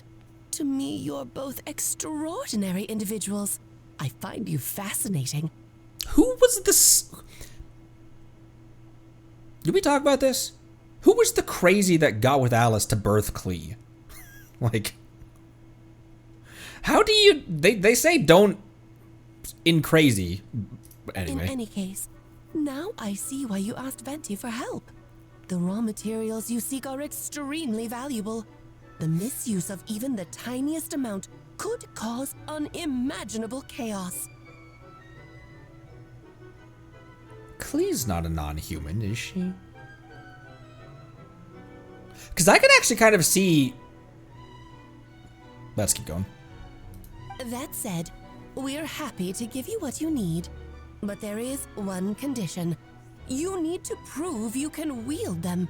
And so, you must pass the Hexen Circle's trial. Were we gonna play chess, quote unquote? I didn't have Beto. I don't have Beto in my team, right? I do have Yelan in my team. Yelan has played chess with Ningguang and Beto. She's an elf, yeah, but I was more mentioning. I was more talking along the lines of. Also, I want this as well. I was more talking along the lines of like, could she be an alchemical creation too? I understand. I figured something like this might happen. That's why I asked Connery to come along. Wait, I'm joining you in this thing? I can think of no better partner for such an endeavor. So you know our tricks, huh? Aunt Alice has always loved a spectacle. Any chance to witness friends come together to support one another. Well, success means little if you have no one to celebrate it with, no? Although, I'm afraid dear Paimon will have to sit this one out. What? Why? The Hexen Circle trials are no walk in the park, my dear. Besides, I already decided on the structure. There's only room for 2 participants, I'm afraid. No more, no less. You understand, don't you, Paimon? Oh, don't be too angry with your dear aunt. I love her. Okay. You can turn off the charm. Paimon will stay behind. Oh, in Klee's story notes, she mentions your dad. She mentions your dad, Sean Connery. Sean Thank Connery. you for being so understanding. Then, whenever you two are ready, interact with the chessboard on the table. It will guide you through the trial. Then let me make a formal request. Will you go through this trial with me? Let's do it. Are you ready? Just about. Then, my dear children, get ready for a taste of the Dodo King's magic. Oh, hello!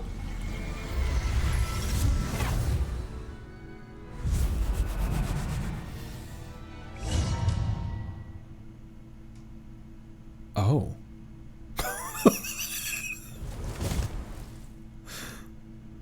It's certainly keeping with Hexen Circle modalities.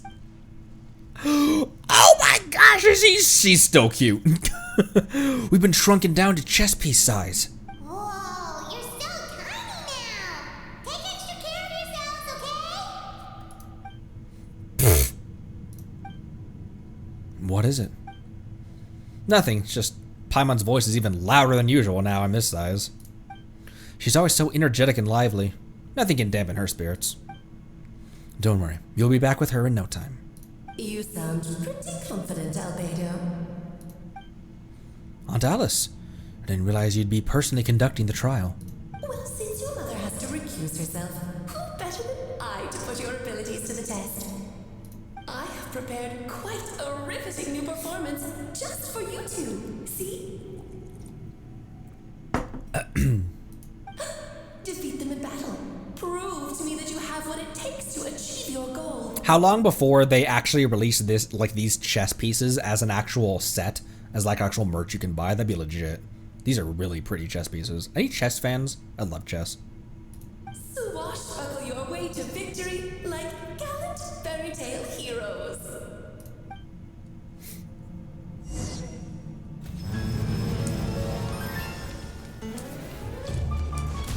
All right, here we go. Ah!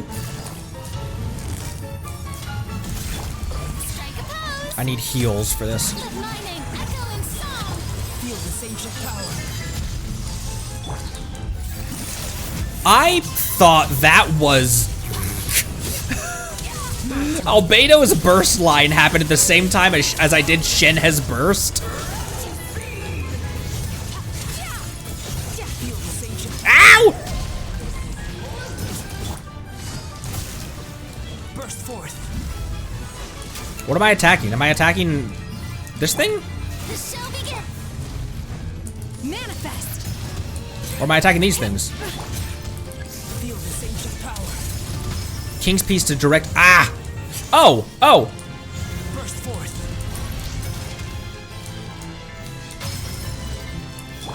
Quietly now. I see! I present. Time to shine. Way to not really take advantage of when it was down. Good shit, Connery. Here comes the catch. Burst forth. I've witnessed my great undertaking. What are you doing? What are you doing, ma'am? Take it easy. Extinguished. Witness my great undertaking.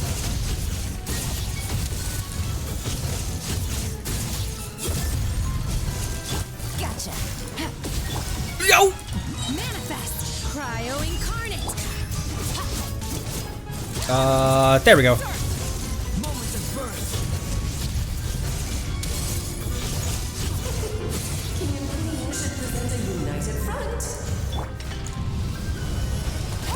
I love this fight. I love this fight so much. This is so much fun. It's such a unique battle. Oh my gosh, that was cool. It kind of hurt me though. Get out of there, Conry.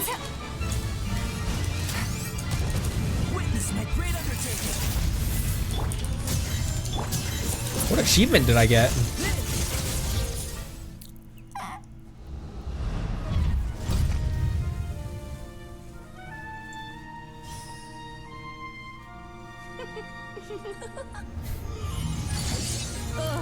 It had to be this form? A toy really doesn't suit me. This one doesn't seem like Alice. Well done. But this isn't over. I will now preside over the second trial. Stare straight ahead, and you will see things as they appear. But change your perspective, and you will see them as they are.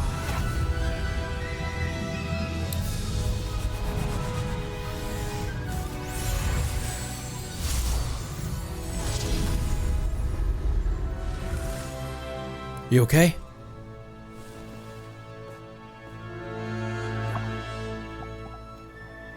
That was so cute. Oh. Listen to this music. Oh, hell yeah.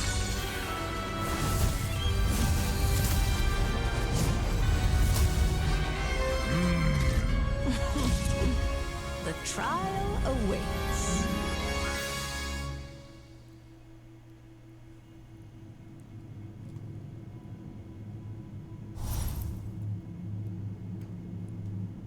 Hang on. Look where we are. Look at her just over there. Only by turning the world on its head can we see its true colors. So it begs the question, what do you see on the other side of this chessboard? Pawns earned true freedom the moment they gained legs with which to run a barrel. So, in the spirit of Rhine-daughter, I prepared a little surprise for you. No need to thank me, of course. Just a small gesture of kindness from me.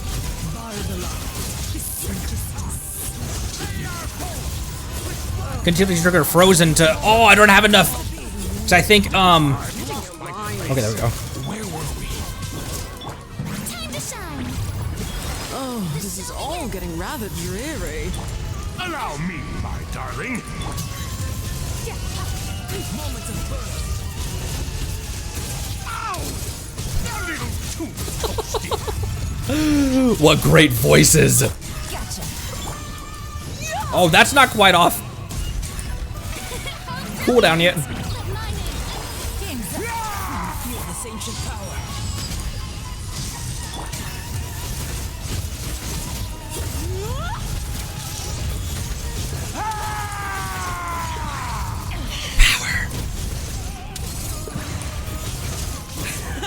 Oh!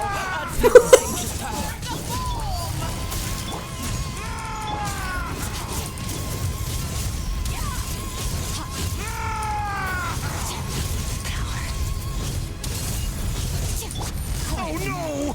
Sorry, my dear. Witness my great undertaking. Blundering over. You're ruining the show.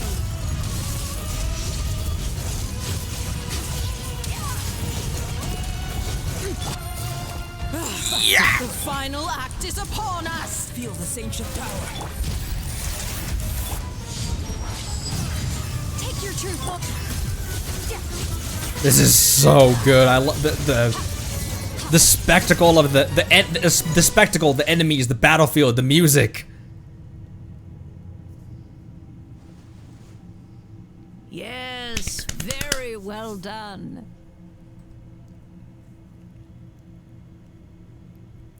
That was so good. I loved that so much. That was one of my favorite battles in the entire game, period. That was so much fun. Also, we did it.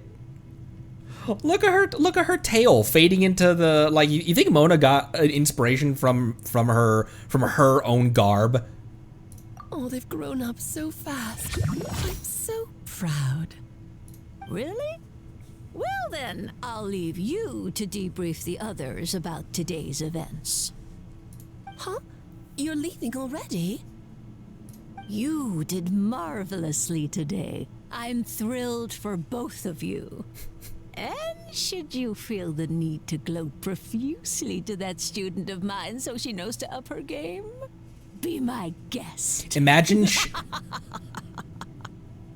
yes, ma'am. Imagine going back to, like, the you that played Albedo's quest way back in the day and showing you this. Like, imagine showing past you this and saying, hey, this is where the Albedo stuff is going to culminate in. This is where Mondstadt arcs are going to culminate in. This is where we're going to see these characters in. I love that she just had to throw Mona under the bus. Lovely tea party. But that'll do me for now. Until next time, my dearies. You're just going to up and leave? Barbie? You'll have to forgive Barbara, love. She's always on the move. And she never says where she's going either. I think she enjoys the mystique. But if I had to guess, she's probably going for a walk. She's a very health-conscious individual. Barbie was satisfied with your victory, and so am I. Congratulations to you both. I like this Alice POV. You can come back now. Oh, whoops. I need to turn you back to normal first, don't I? I love it! You're finally back! Great job! You made it all look so easy! I could have brought Mona to that as well. That'd have been fun. Nice to have you back safe and sound. Now time to relax and switch off. You've earned it. Thank you. Felt pretty good to beat the trial. Once you've rested up, let me know when you're free, and we'll head to Dragonspine. To deal with the dragon of Dragonspine, right? Indeed. The sooner we deal with Durin, the better. Nice to have you back safe and sound. Now time to relax and switch off. You've earned it. I can't. I can! I'm alright. Why would you guys make such weird noises?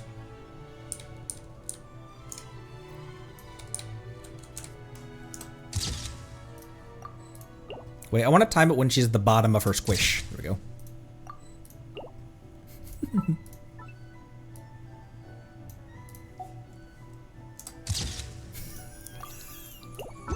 What the hell? This is so adorable. Oh, please head to Tavat. I will. Alice VTuber.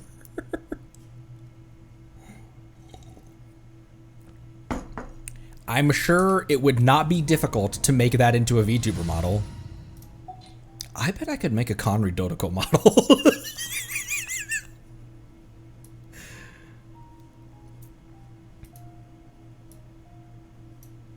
Who are we? We were in the Beto team, but we had Yenfei there. Let's put Beto back in. Come with me.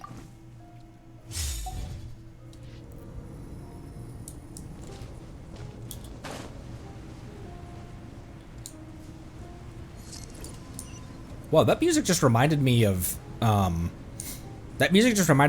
of the Wild. Yep, this place is as freezing as ever.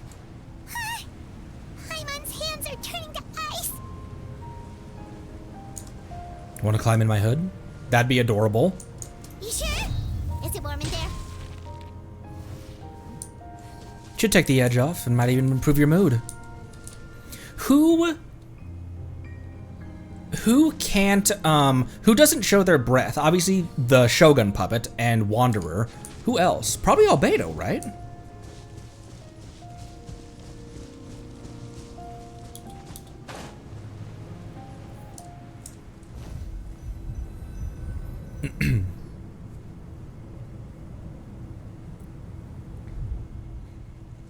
We've arrived.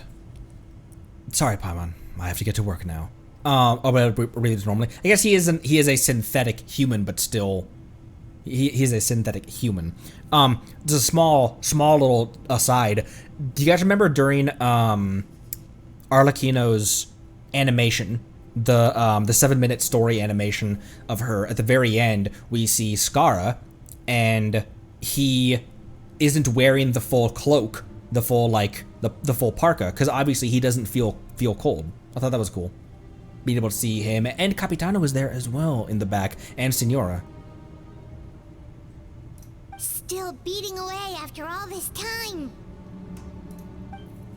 Leave it to me. You two, stay on guard.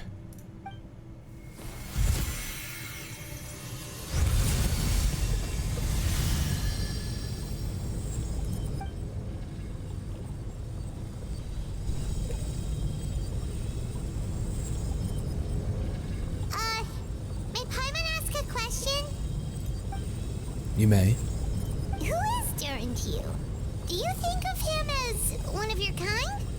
And is he a dragon, person, animal, or monster?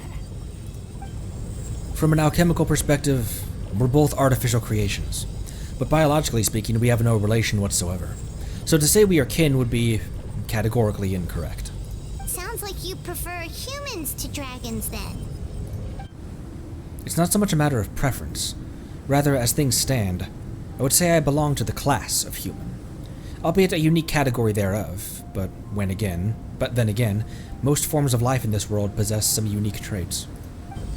I am perhaps the most unique among humans, in that I'm the only one of my kind. But soon, there will be another just like me, assuming this alchemical project proves successful. I believe Mini Durin already told you of his intent to replace the Durin of Dragonspine. After my conversation with him, he also expressed a strong interest in becoming human. It's a fascinating prospect, not to mention an extremely challenging one, but I understand why he came to that decision. Do you see this as an act of creation? Well, understood in the broadest sense, this project deals with both the past and future, and stands to profoundly impact many lives. That, primarily, is what makes it worthwhile. Helping Mini Durin become who he wants to be is a secondary consideration, though still a meaningful one. By contrast, my personal motivations are nothing so grand and meaningful. I'm just pursuing something I believe in. In my view, to cultivate life which the world cannot generate endogenously is to cultivate the world itself. Whatever aids life in attaining the greater level of perfection improves the world by doing so. It is not a question of whether this ought to be done or not, merely whether I wish to. The alchemical enterprise is concerned with deciphering and comprehending all forms of knowledge. That is the path I walk. Of course, that is not to say that this is just a science experiment to me. Anything that affects Mondstadt, I approach first and foremost as a member of the Knights of Favonius. Does that answer your question satisfactorily? Well enough, thank you. Ooh.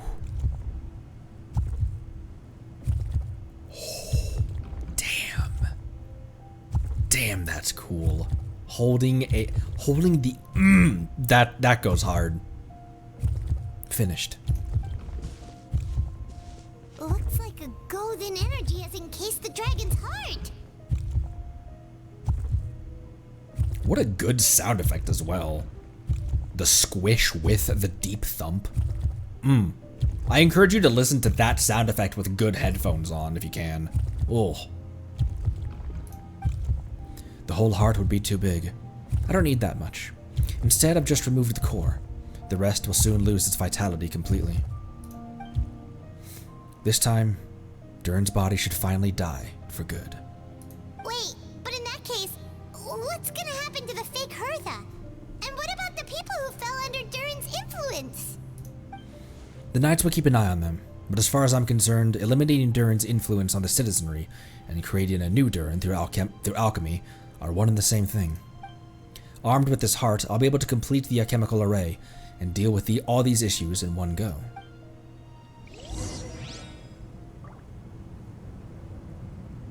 Man.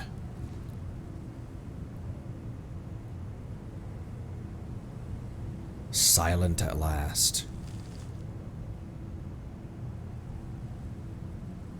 How weird. It really does feel like, as we start wrapping up these quests and tying up these loose threads, it's weird to do it so quickly as well, inside what, like, just over 1 year.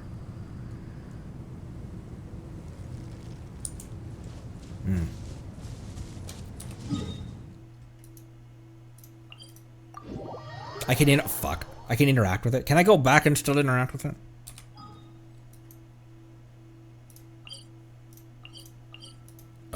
Here. Yes, okay.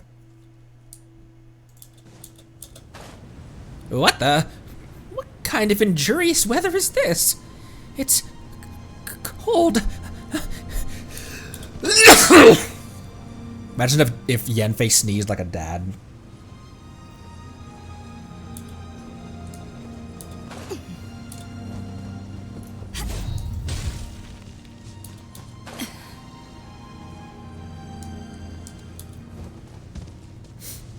Good, because that wasn't a real sneeze. Oh, good thing I didn't bring Malwika into that fight, because I would have forgotten that Beto had the Black Cliff Slasher, and that would mean that Arlecchino has a level 20 Koyomaru.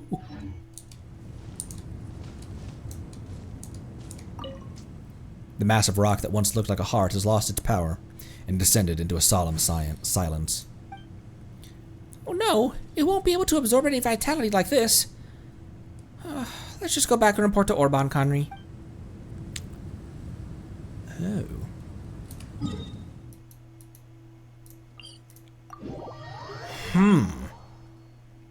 Remind me to wrap up stream visiting Orban at the camp.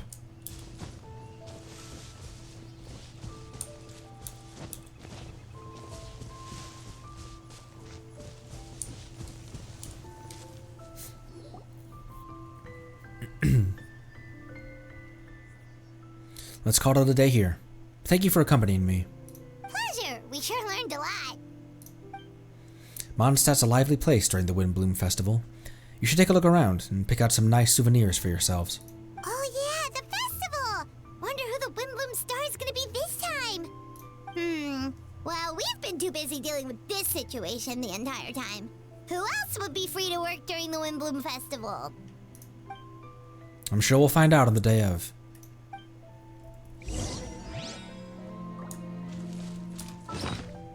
Just out of curiosity.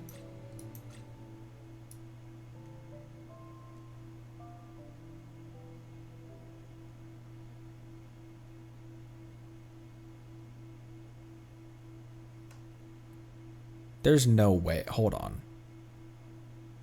41 butter.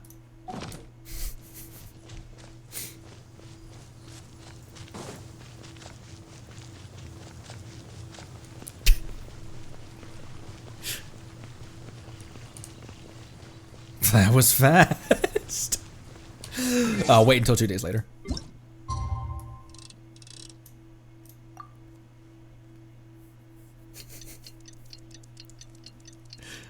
What is the respawn timer supposed to be on butter? Because I was baffled that she was out of stock of butter. Because I don't remember buying butter in Mondstadt literally ever. Like, the dishes I make on a reg don't need butter. I make hash browns and jade, shrimp balls. And squirrel fish. About to begin. Let's go check it out. Oh, wow. This song. Welcome to Mondstadt. Mondstadt, welcome you.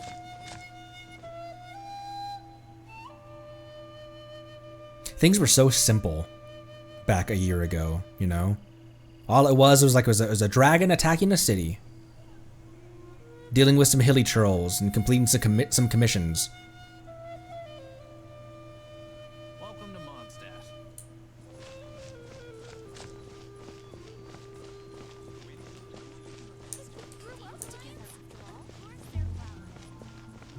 And stealing an instrument, but you know, thievery.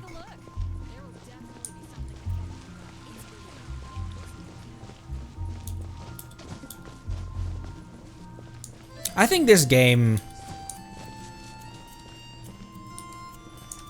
and obviously, like, a majority of the credit goes to all of you,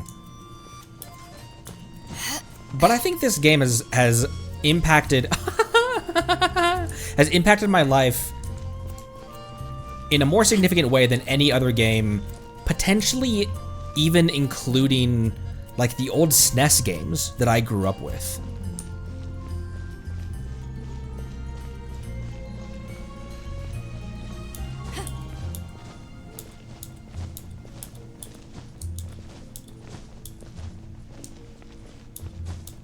And I always say thanks to you guys, because once again, if not for all of your interactions and helping, I wouldn't be as invested in this game's lore because I wouldn't understand things, and I wouldn't be as invested in the combat meta because I'd still be fumbling around with physical traveler and putting a defense circlet, putting a defense sword in Kaya's hand.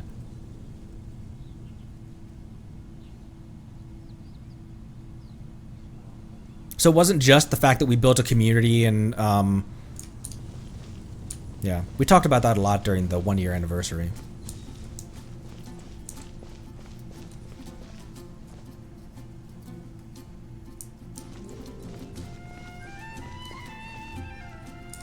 How fun to be back in Mondstadt. And now we're so close to 6.0. As you all know, during this Weir's Windblume festival, the people of Mondstadt have banded together to defeat several waves of monsters that tried to invade our city, and succeeded. They were literally inside the city, Gene. Accordingly, we would like to award the title of Windblume Star to someone who made an outstanding contribution to the defense operation. This is someone who may not look like a strong warrior, but whose keen insights played a vital role in gaining control over this conflict. His words and songs have a way of lifting people's spirits, and they were a great support to us all. Let us give a round of applause to this year's Windblume Star, Venti the Bard. Wow! Amazing! Venti! Hey, it's an audience cheer that's not just one guy saying, woohoo! Huh? No way! You're really gonna pick me? Why not? You're the perfect person for the job. Alright. Does that mean I get unlimited free drinks at the tavern? Quick. I'm sure they'd be more than happy to support this year's Windblume Star. If you'd like, you can even take a drink while you give your acceptance speech to the crowd. Hang on, Gene. In that case, instead of a speech, how about a song? Everyone, the best bard in the land is about to begin his performance, so don't go away. Gather round and lend me your ears. Ooh!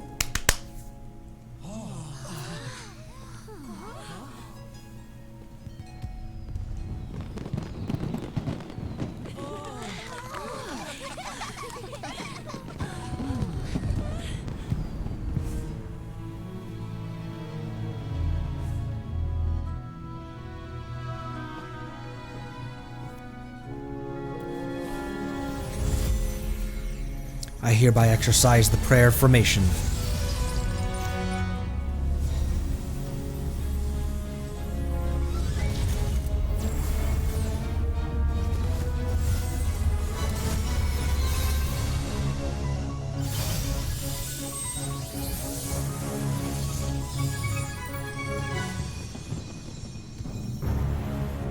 Ubiquitous earth, flowing water, refining fire, fortifying wind.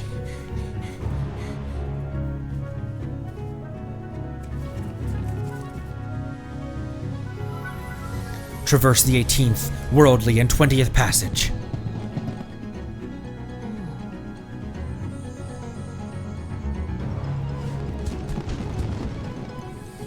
Emergent soul, enter the mortal realm.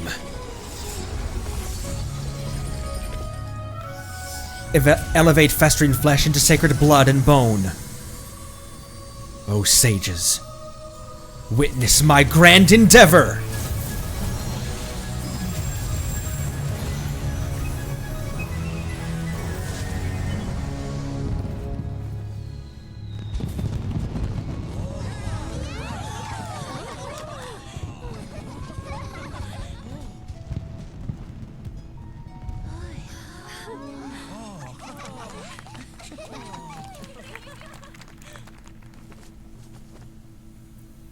How was it? Not bad, right?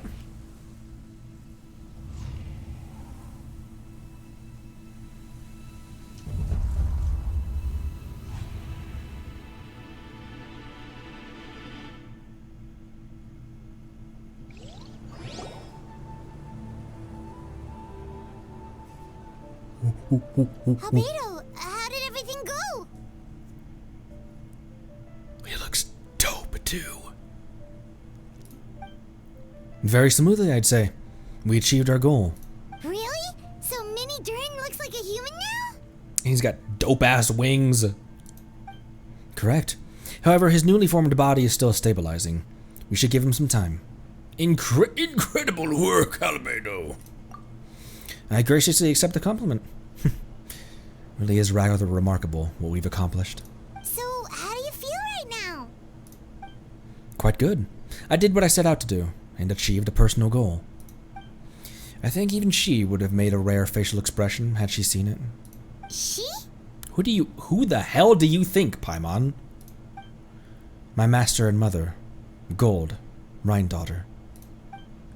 A long time ago she sent me to Mondstadt with the instruction to complete a task of monumental importance, to find the truth of the world.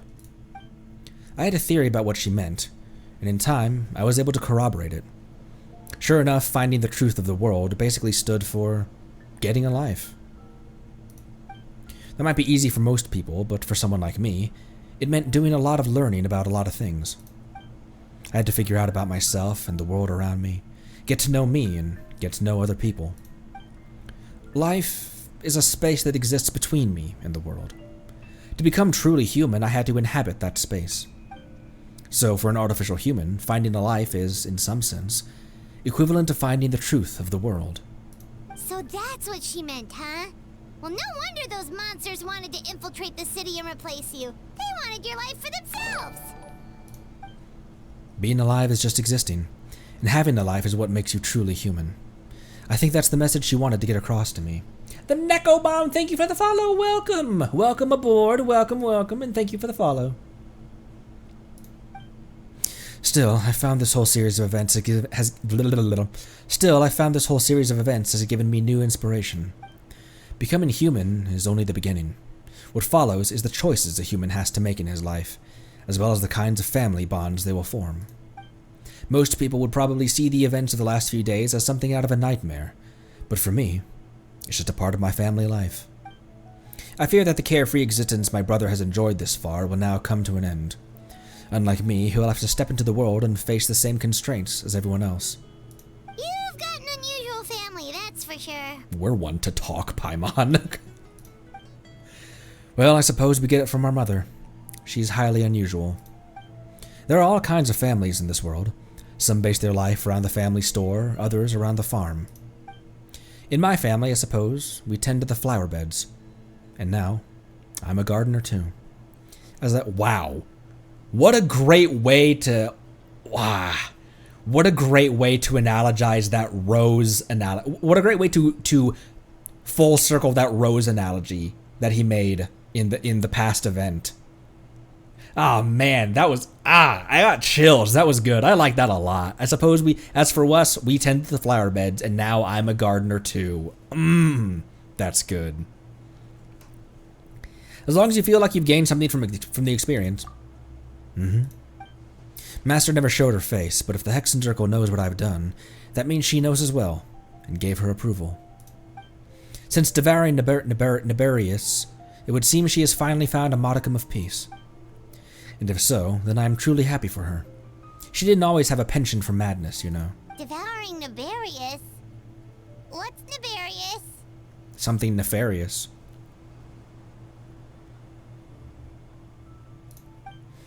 It's the name of the ruler of It's the name of the ruler of life. What?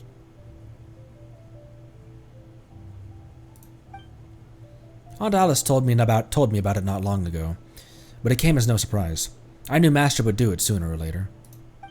As for the ruler of life, all I know is this. Niberius is not gone. Instead, because of my master's actions, she and Niberius are now one? In any case, thank you so much for your help during this ordeal, and for choosing to stand by my side through it all. Of course. That's what friends are for. Papa took the words right out of my mouth. Right out of my mouth. Hearing you say that means more than I can say. I'll make sure to pass along the sentiment when I report back to Master Jean. Oh, so you're heading back to headquarters? Well, good luck with the report. Thank you. I'll get going.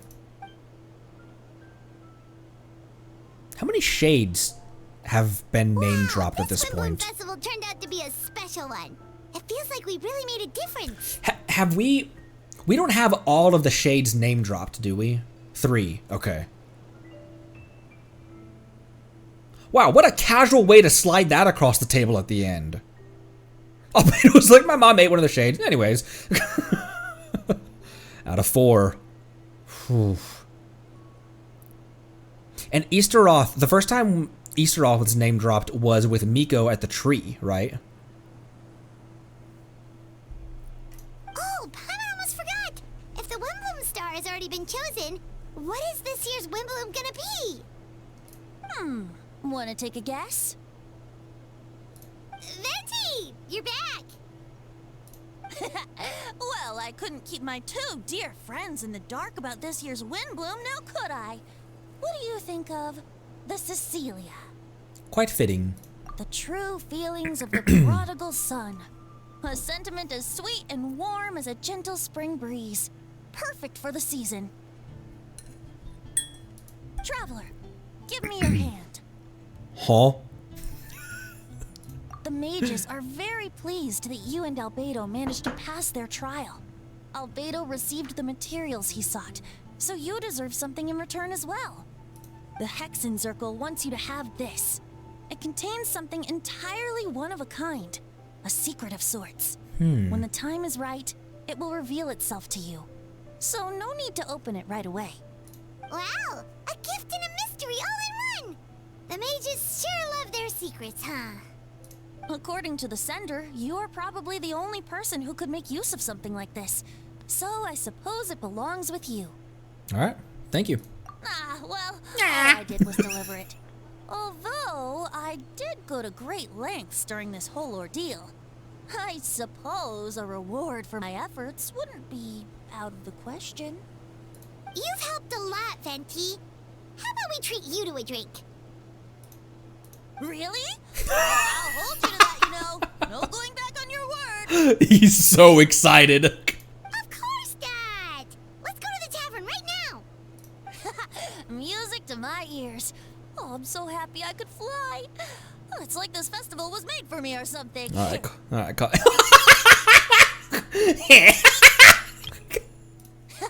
Music to my ears. Oh, I'm so happy I could fly. Oh, it's like this festival was made for me or something.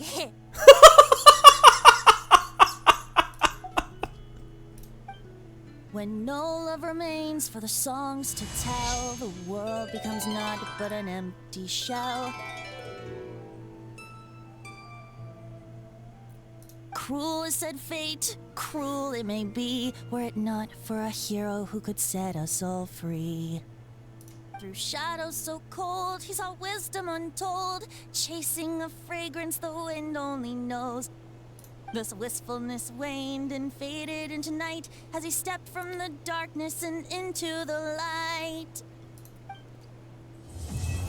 Oh, man.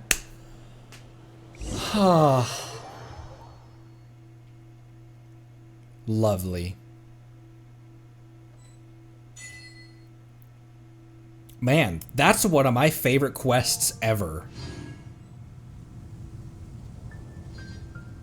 There's a lot of good competition for like my favorite quest. Obviously, it's like choosing your favorite kid. There's a lot of really good bangers in this game. Stuff that immediately comes to mind is like Arlecchino's story quest and stuff. Fontaine Act 5. But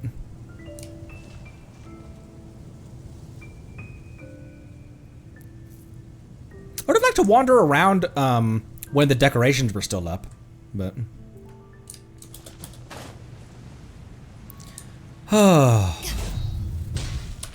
we need to go to the. I want to go to the Dragonspine camp. You said open my backpack. Dazzling mysterious gift. A glittering crystal ball adorned with star-shaped gemstones, bestowed as a reward for passing the Hexen Circle's trial. According to the one who presented it, it is not something that an ordinary person can master. For now, the crystal ball lies dormant, as though it were waiting for its perfect time to shine. Curious. Look at all of our little curios from our various adventures.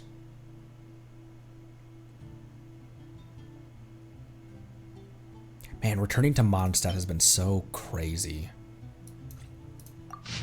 I forgot about this picture!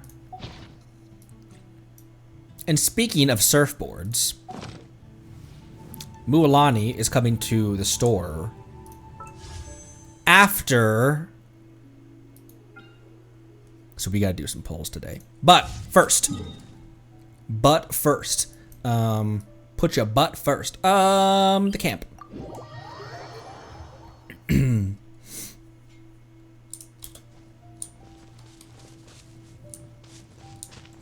Stevens, Iris, Harris. It's you, right? Orban. What is it? About these dragon's teeth. Ah, I was hoping you'd swing by. Yes, about those dragon teeth. Oh, I see you've already finished gathering them up. When you were off exploring, I ended up hitting a slight snag over here. No matter what I hit this dragon tooth with, I simply cannot take so much as a sliver off of it. I've never seen anything like this before, so I had someone talk to Mr. Albedo to see how we should deal with these materials. And so, if you look over yonder, you'll see that Mr. Albedo had Miss Sucrose send over a runestone. It's on the right. It's right on the alchemist crafting bench. A runestone? What's that got to do with our dragon's teeth? Well, according to what Miss Sucrose relayed to us from Mr. Albedo, we need to give the material some special treatment before we can use it to forge weapons. One of said methods is to have one dragon's tooth absorb dragon-related vitality, and then use the vitalized dragon's tooth to treat other dragon's teeth. As for what Miss Sucrose said about the runestone, yes. She said it was a relic left to the Knights of Favonius by a wandering troop that helped Mondstadt rebel against an old nobility 1,000 years ago. The flautist of that troop once fought against a monster known as Bakunawa in the Mare Javari. This runestone was carved from its body. Anyway, Mr. Albedo said that this runestone contains infinite vitality, similar to that of the dragon. All you need to do is use the crafting bench to absorb the vitality of the runestone with the dragon's tooth. Then we can get to forging our weapons. That sounds impressive, as expected of Albedo. We'll have to thank him later. Alchemy's truly something else, huh? How does one even absorb vitality from a 1,000-year-old stone? Vitality. Extract power with dragon tooth. The runes on the crafting bench emits a strange glow. Place the dragon tooth.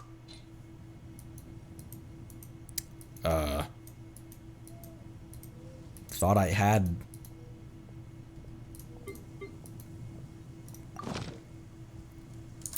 Never mind.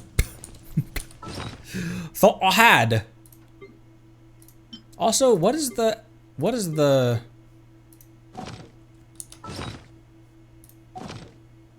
A single sword is more than enough. Oh, guide. Ha! It gave me granny funds.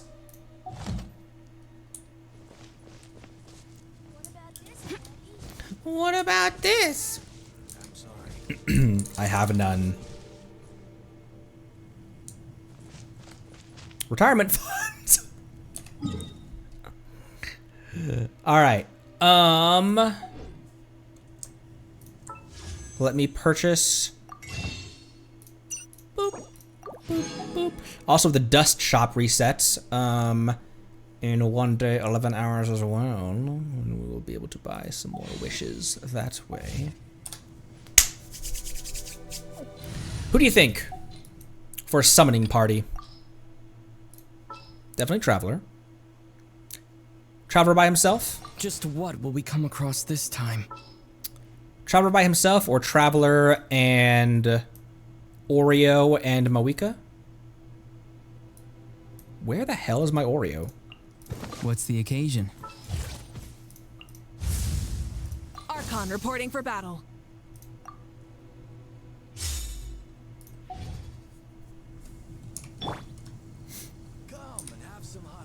Come and have some hot soup.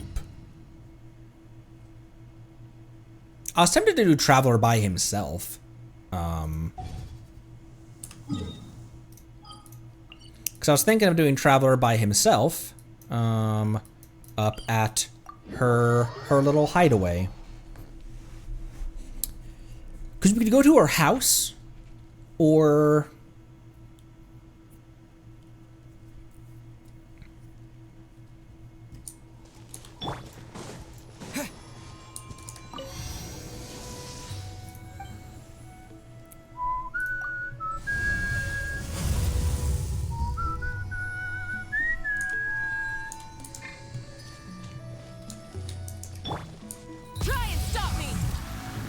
I would never, madam.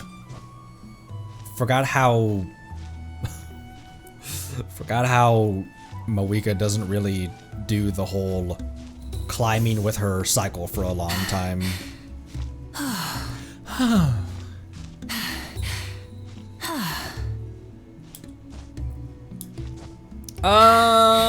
Maybe I don't speed hop my way up there. So how are you?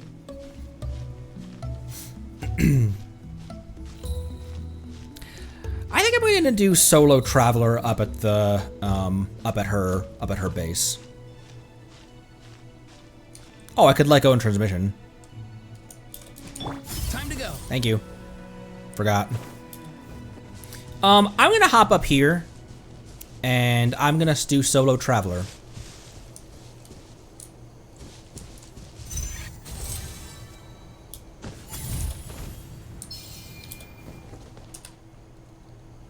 And then if this doesn't work, like if we lose 50-50, then I'll go to her house.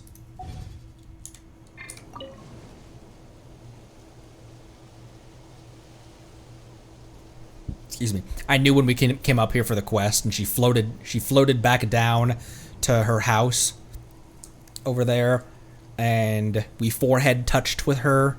I knew that this was going to be where I pulled for her. We're at 0 pity right now. Because Moeka was the last one we pulled, and that was in a single pull.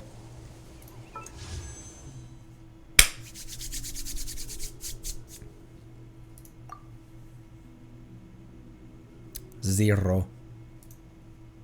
Alright, we've got 37 to kick this off.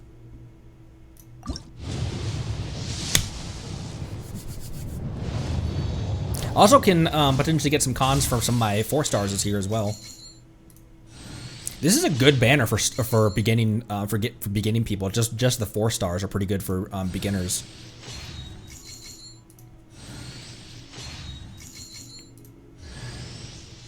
Sethos, don't really need another one of you. I can't remember what constellation my Sethos is at actually. I don't really use mine.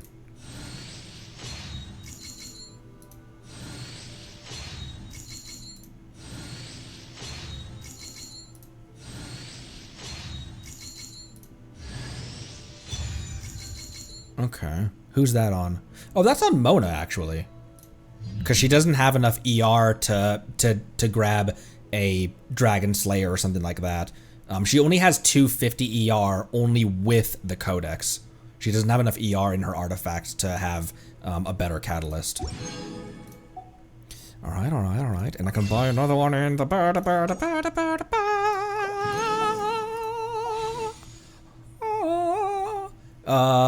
28 more.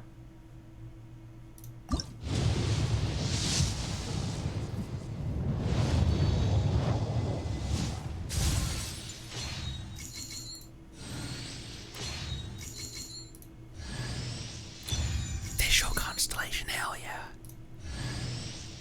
Ooh, huge. Huge. Sackbow, huge.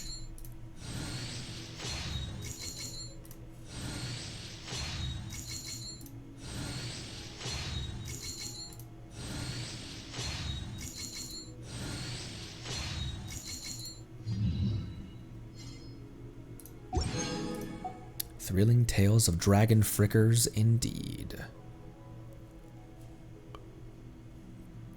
Doopity doopity doopity doopity doop.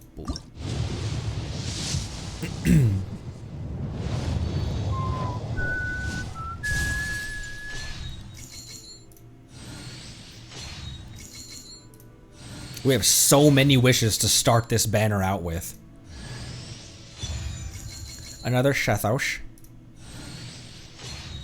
That's a battle pass weapon in his wish art, isn't it?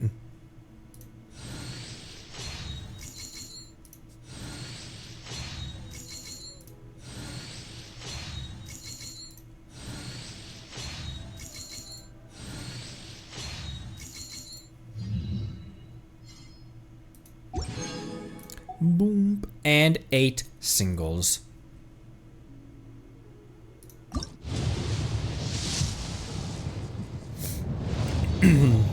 So Sethos had an event-only weapon. What weapon? Was he using that weapon in the cutscene when he fought, what's his nuts? Sino?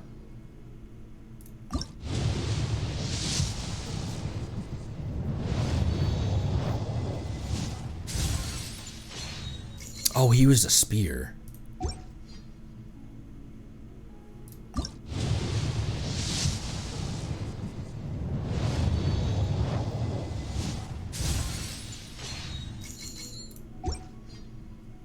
Five.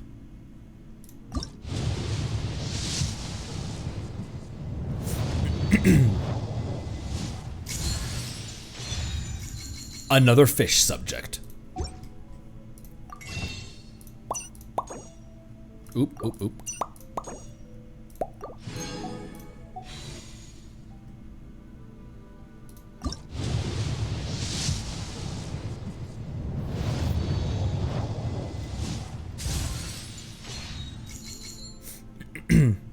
Use your C6 Sethos on par with Cloran when with C2 and E. Who uses their Sethos and in what teams? Boop.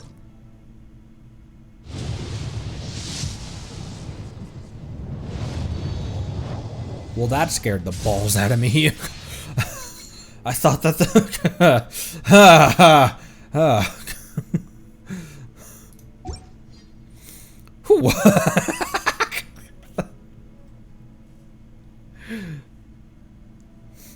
side account on overload team.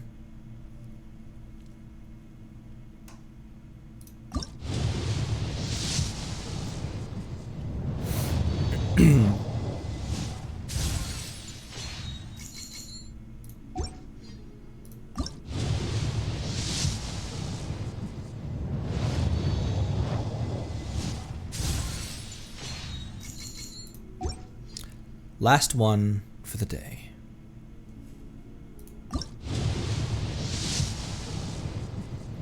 Starting day 1 at 30. What were we? 36. That was 39th. That's a pretty good. That's a pretty good way to start off. Tomorrow. What are we doing tomorrow? We'll definitely do. That's those. This is a 4-hour stream already. Let's do the trials tomorrow. Oh my gosh, I hadn't seen this character in full yet. Why the Robo got such wide hips?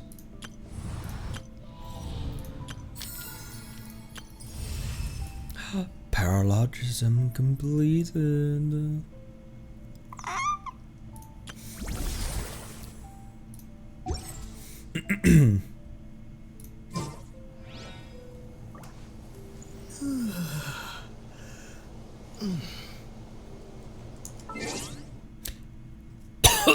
Excuse me. Ooh, ah.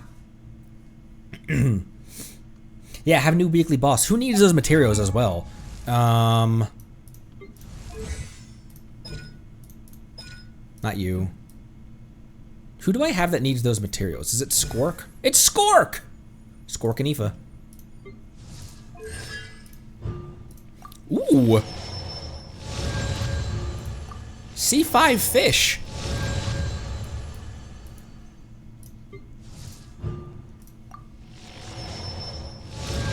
And C5 Seth.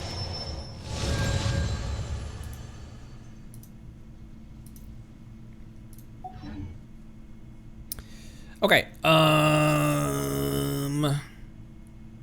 let's do trailer reactions and stuff like that tomorrow. Yeah, this is a long stream. Thank you everyone for stopping by.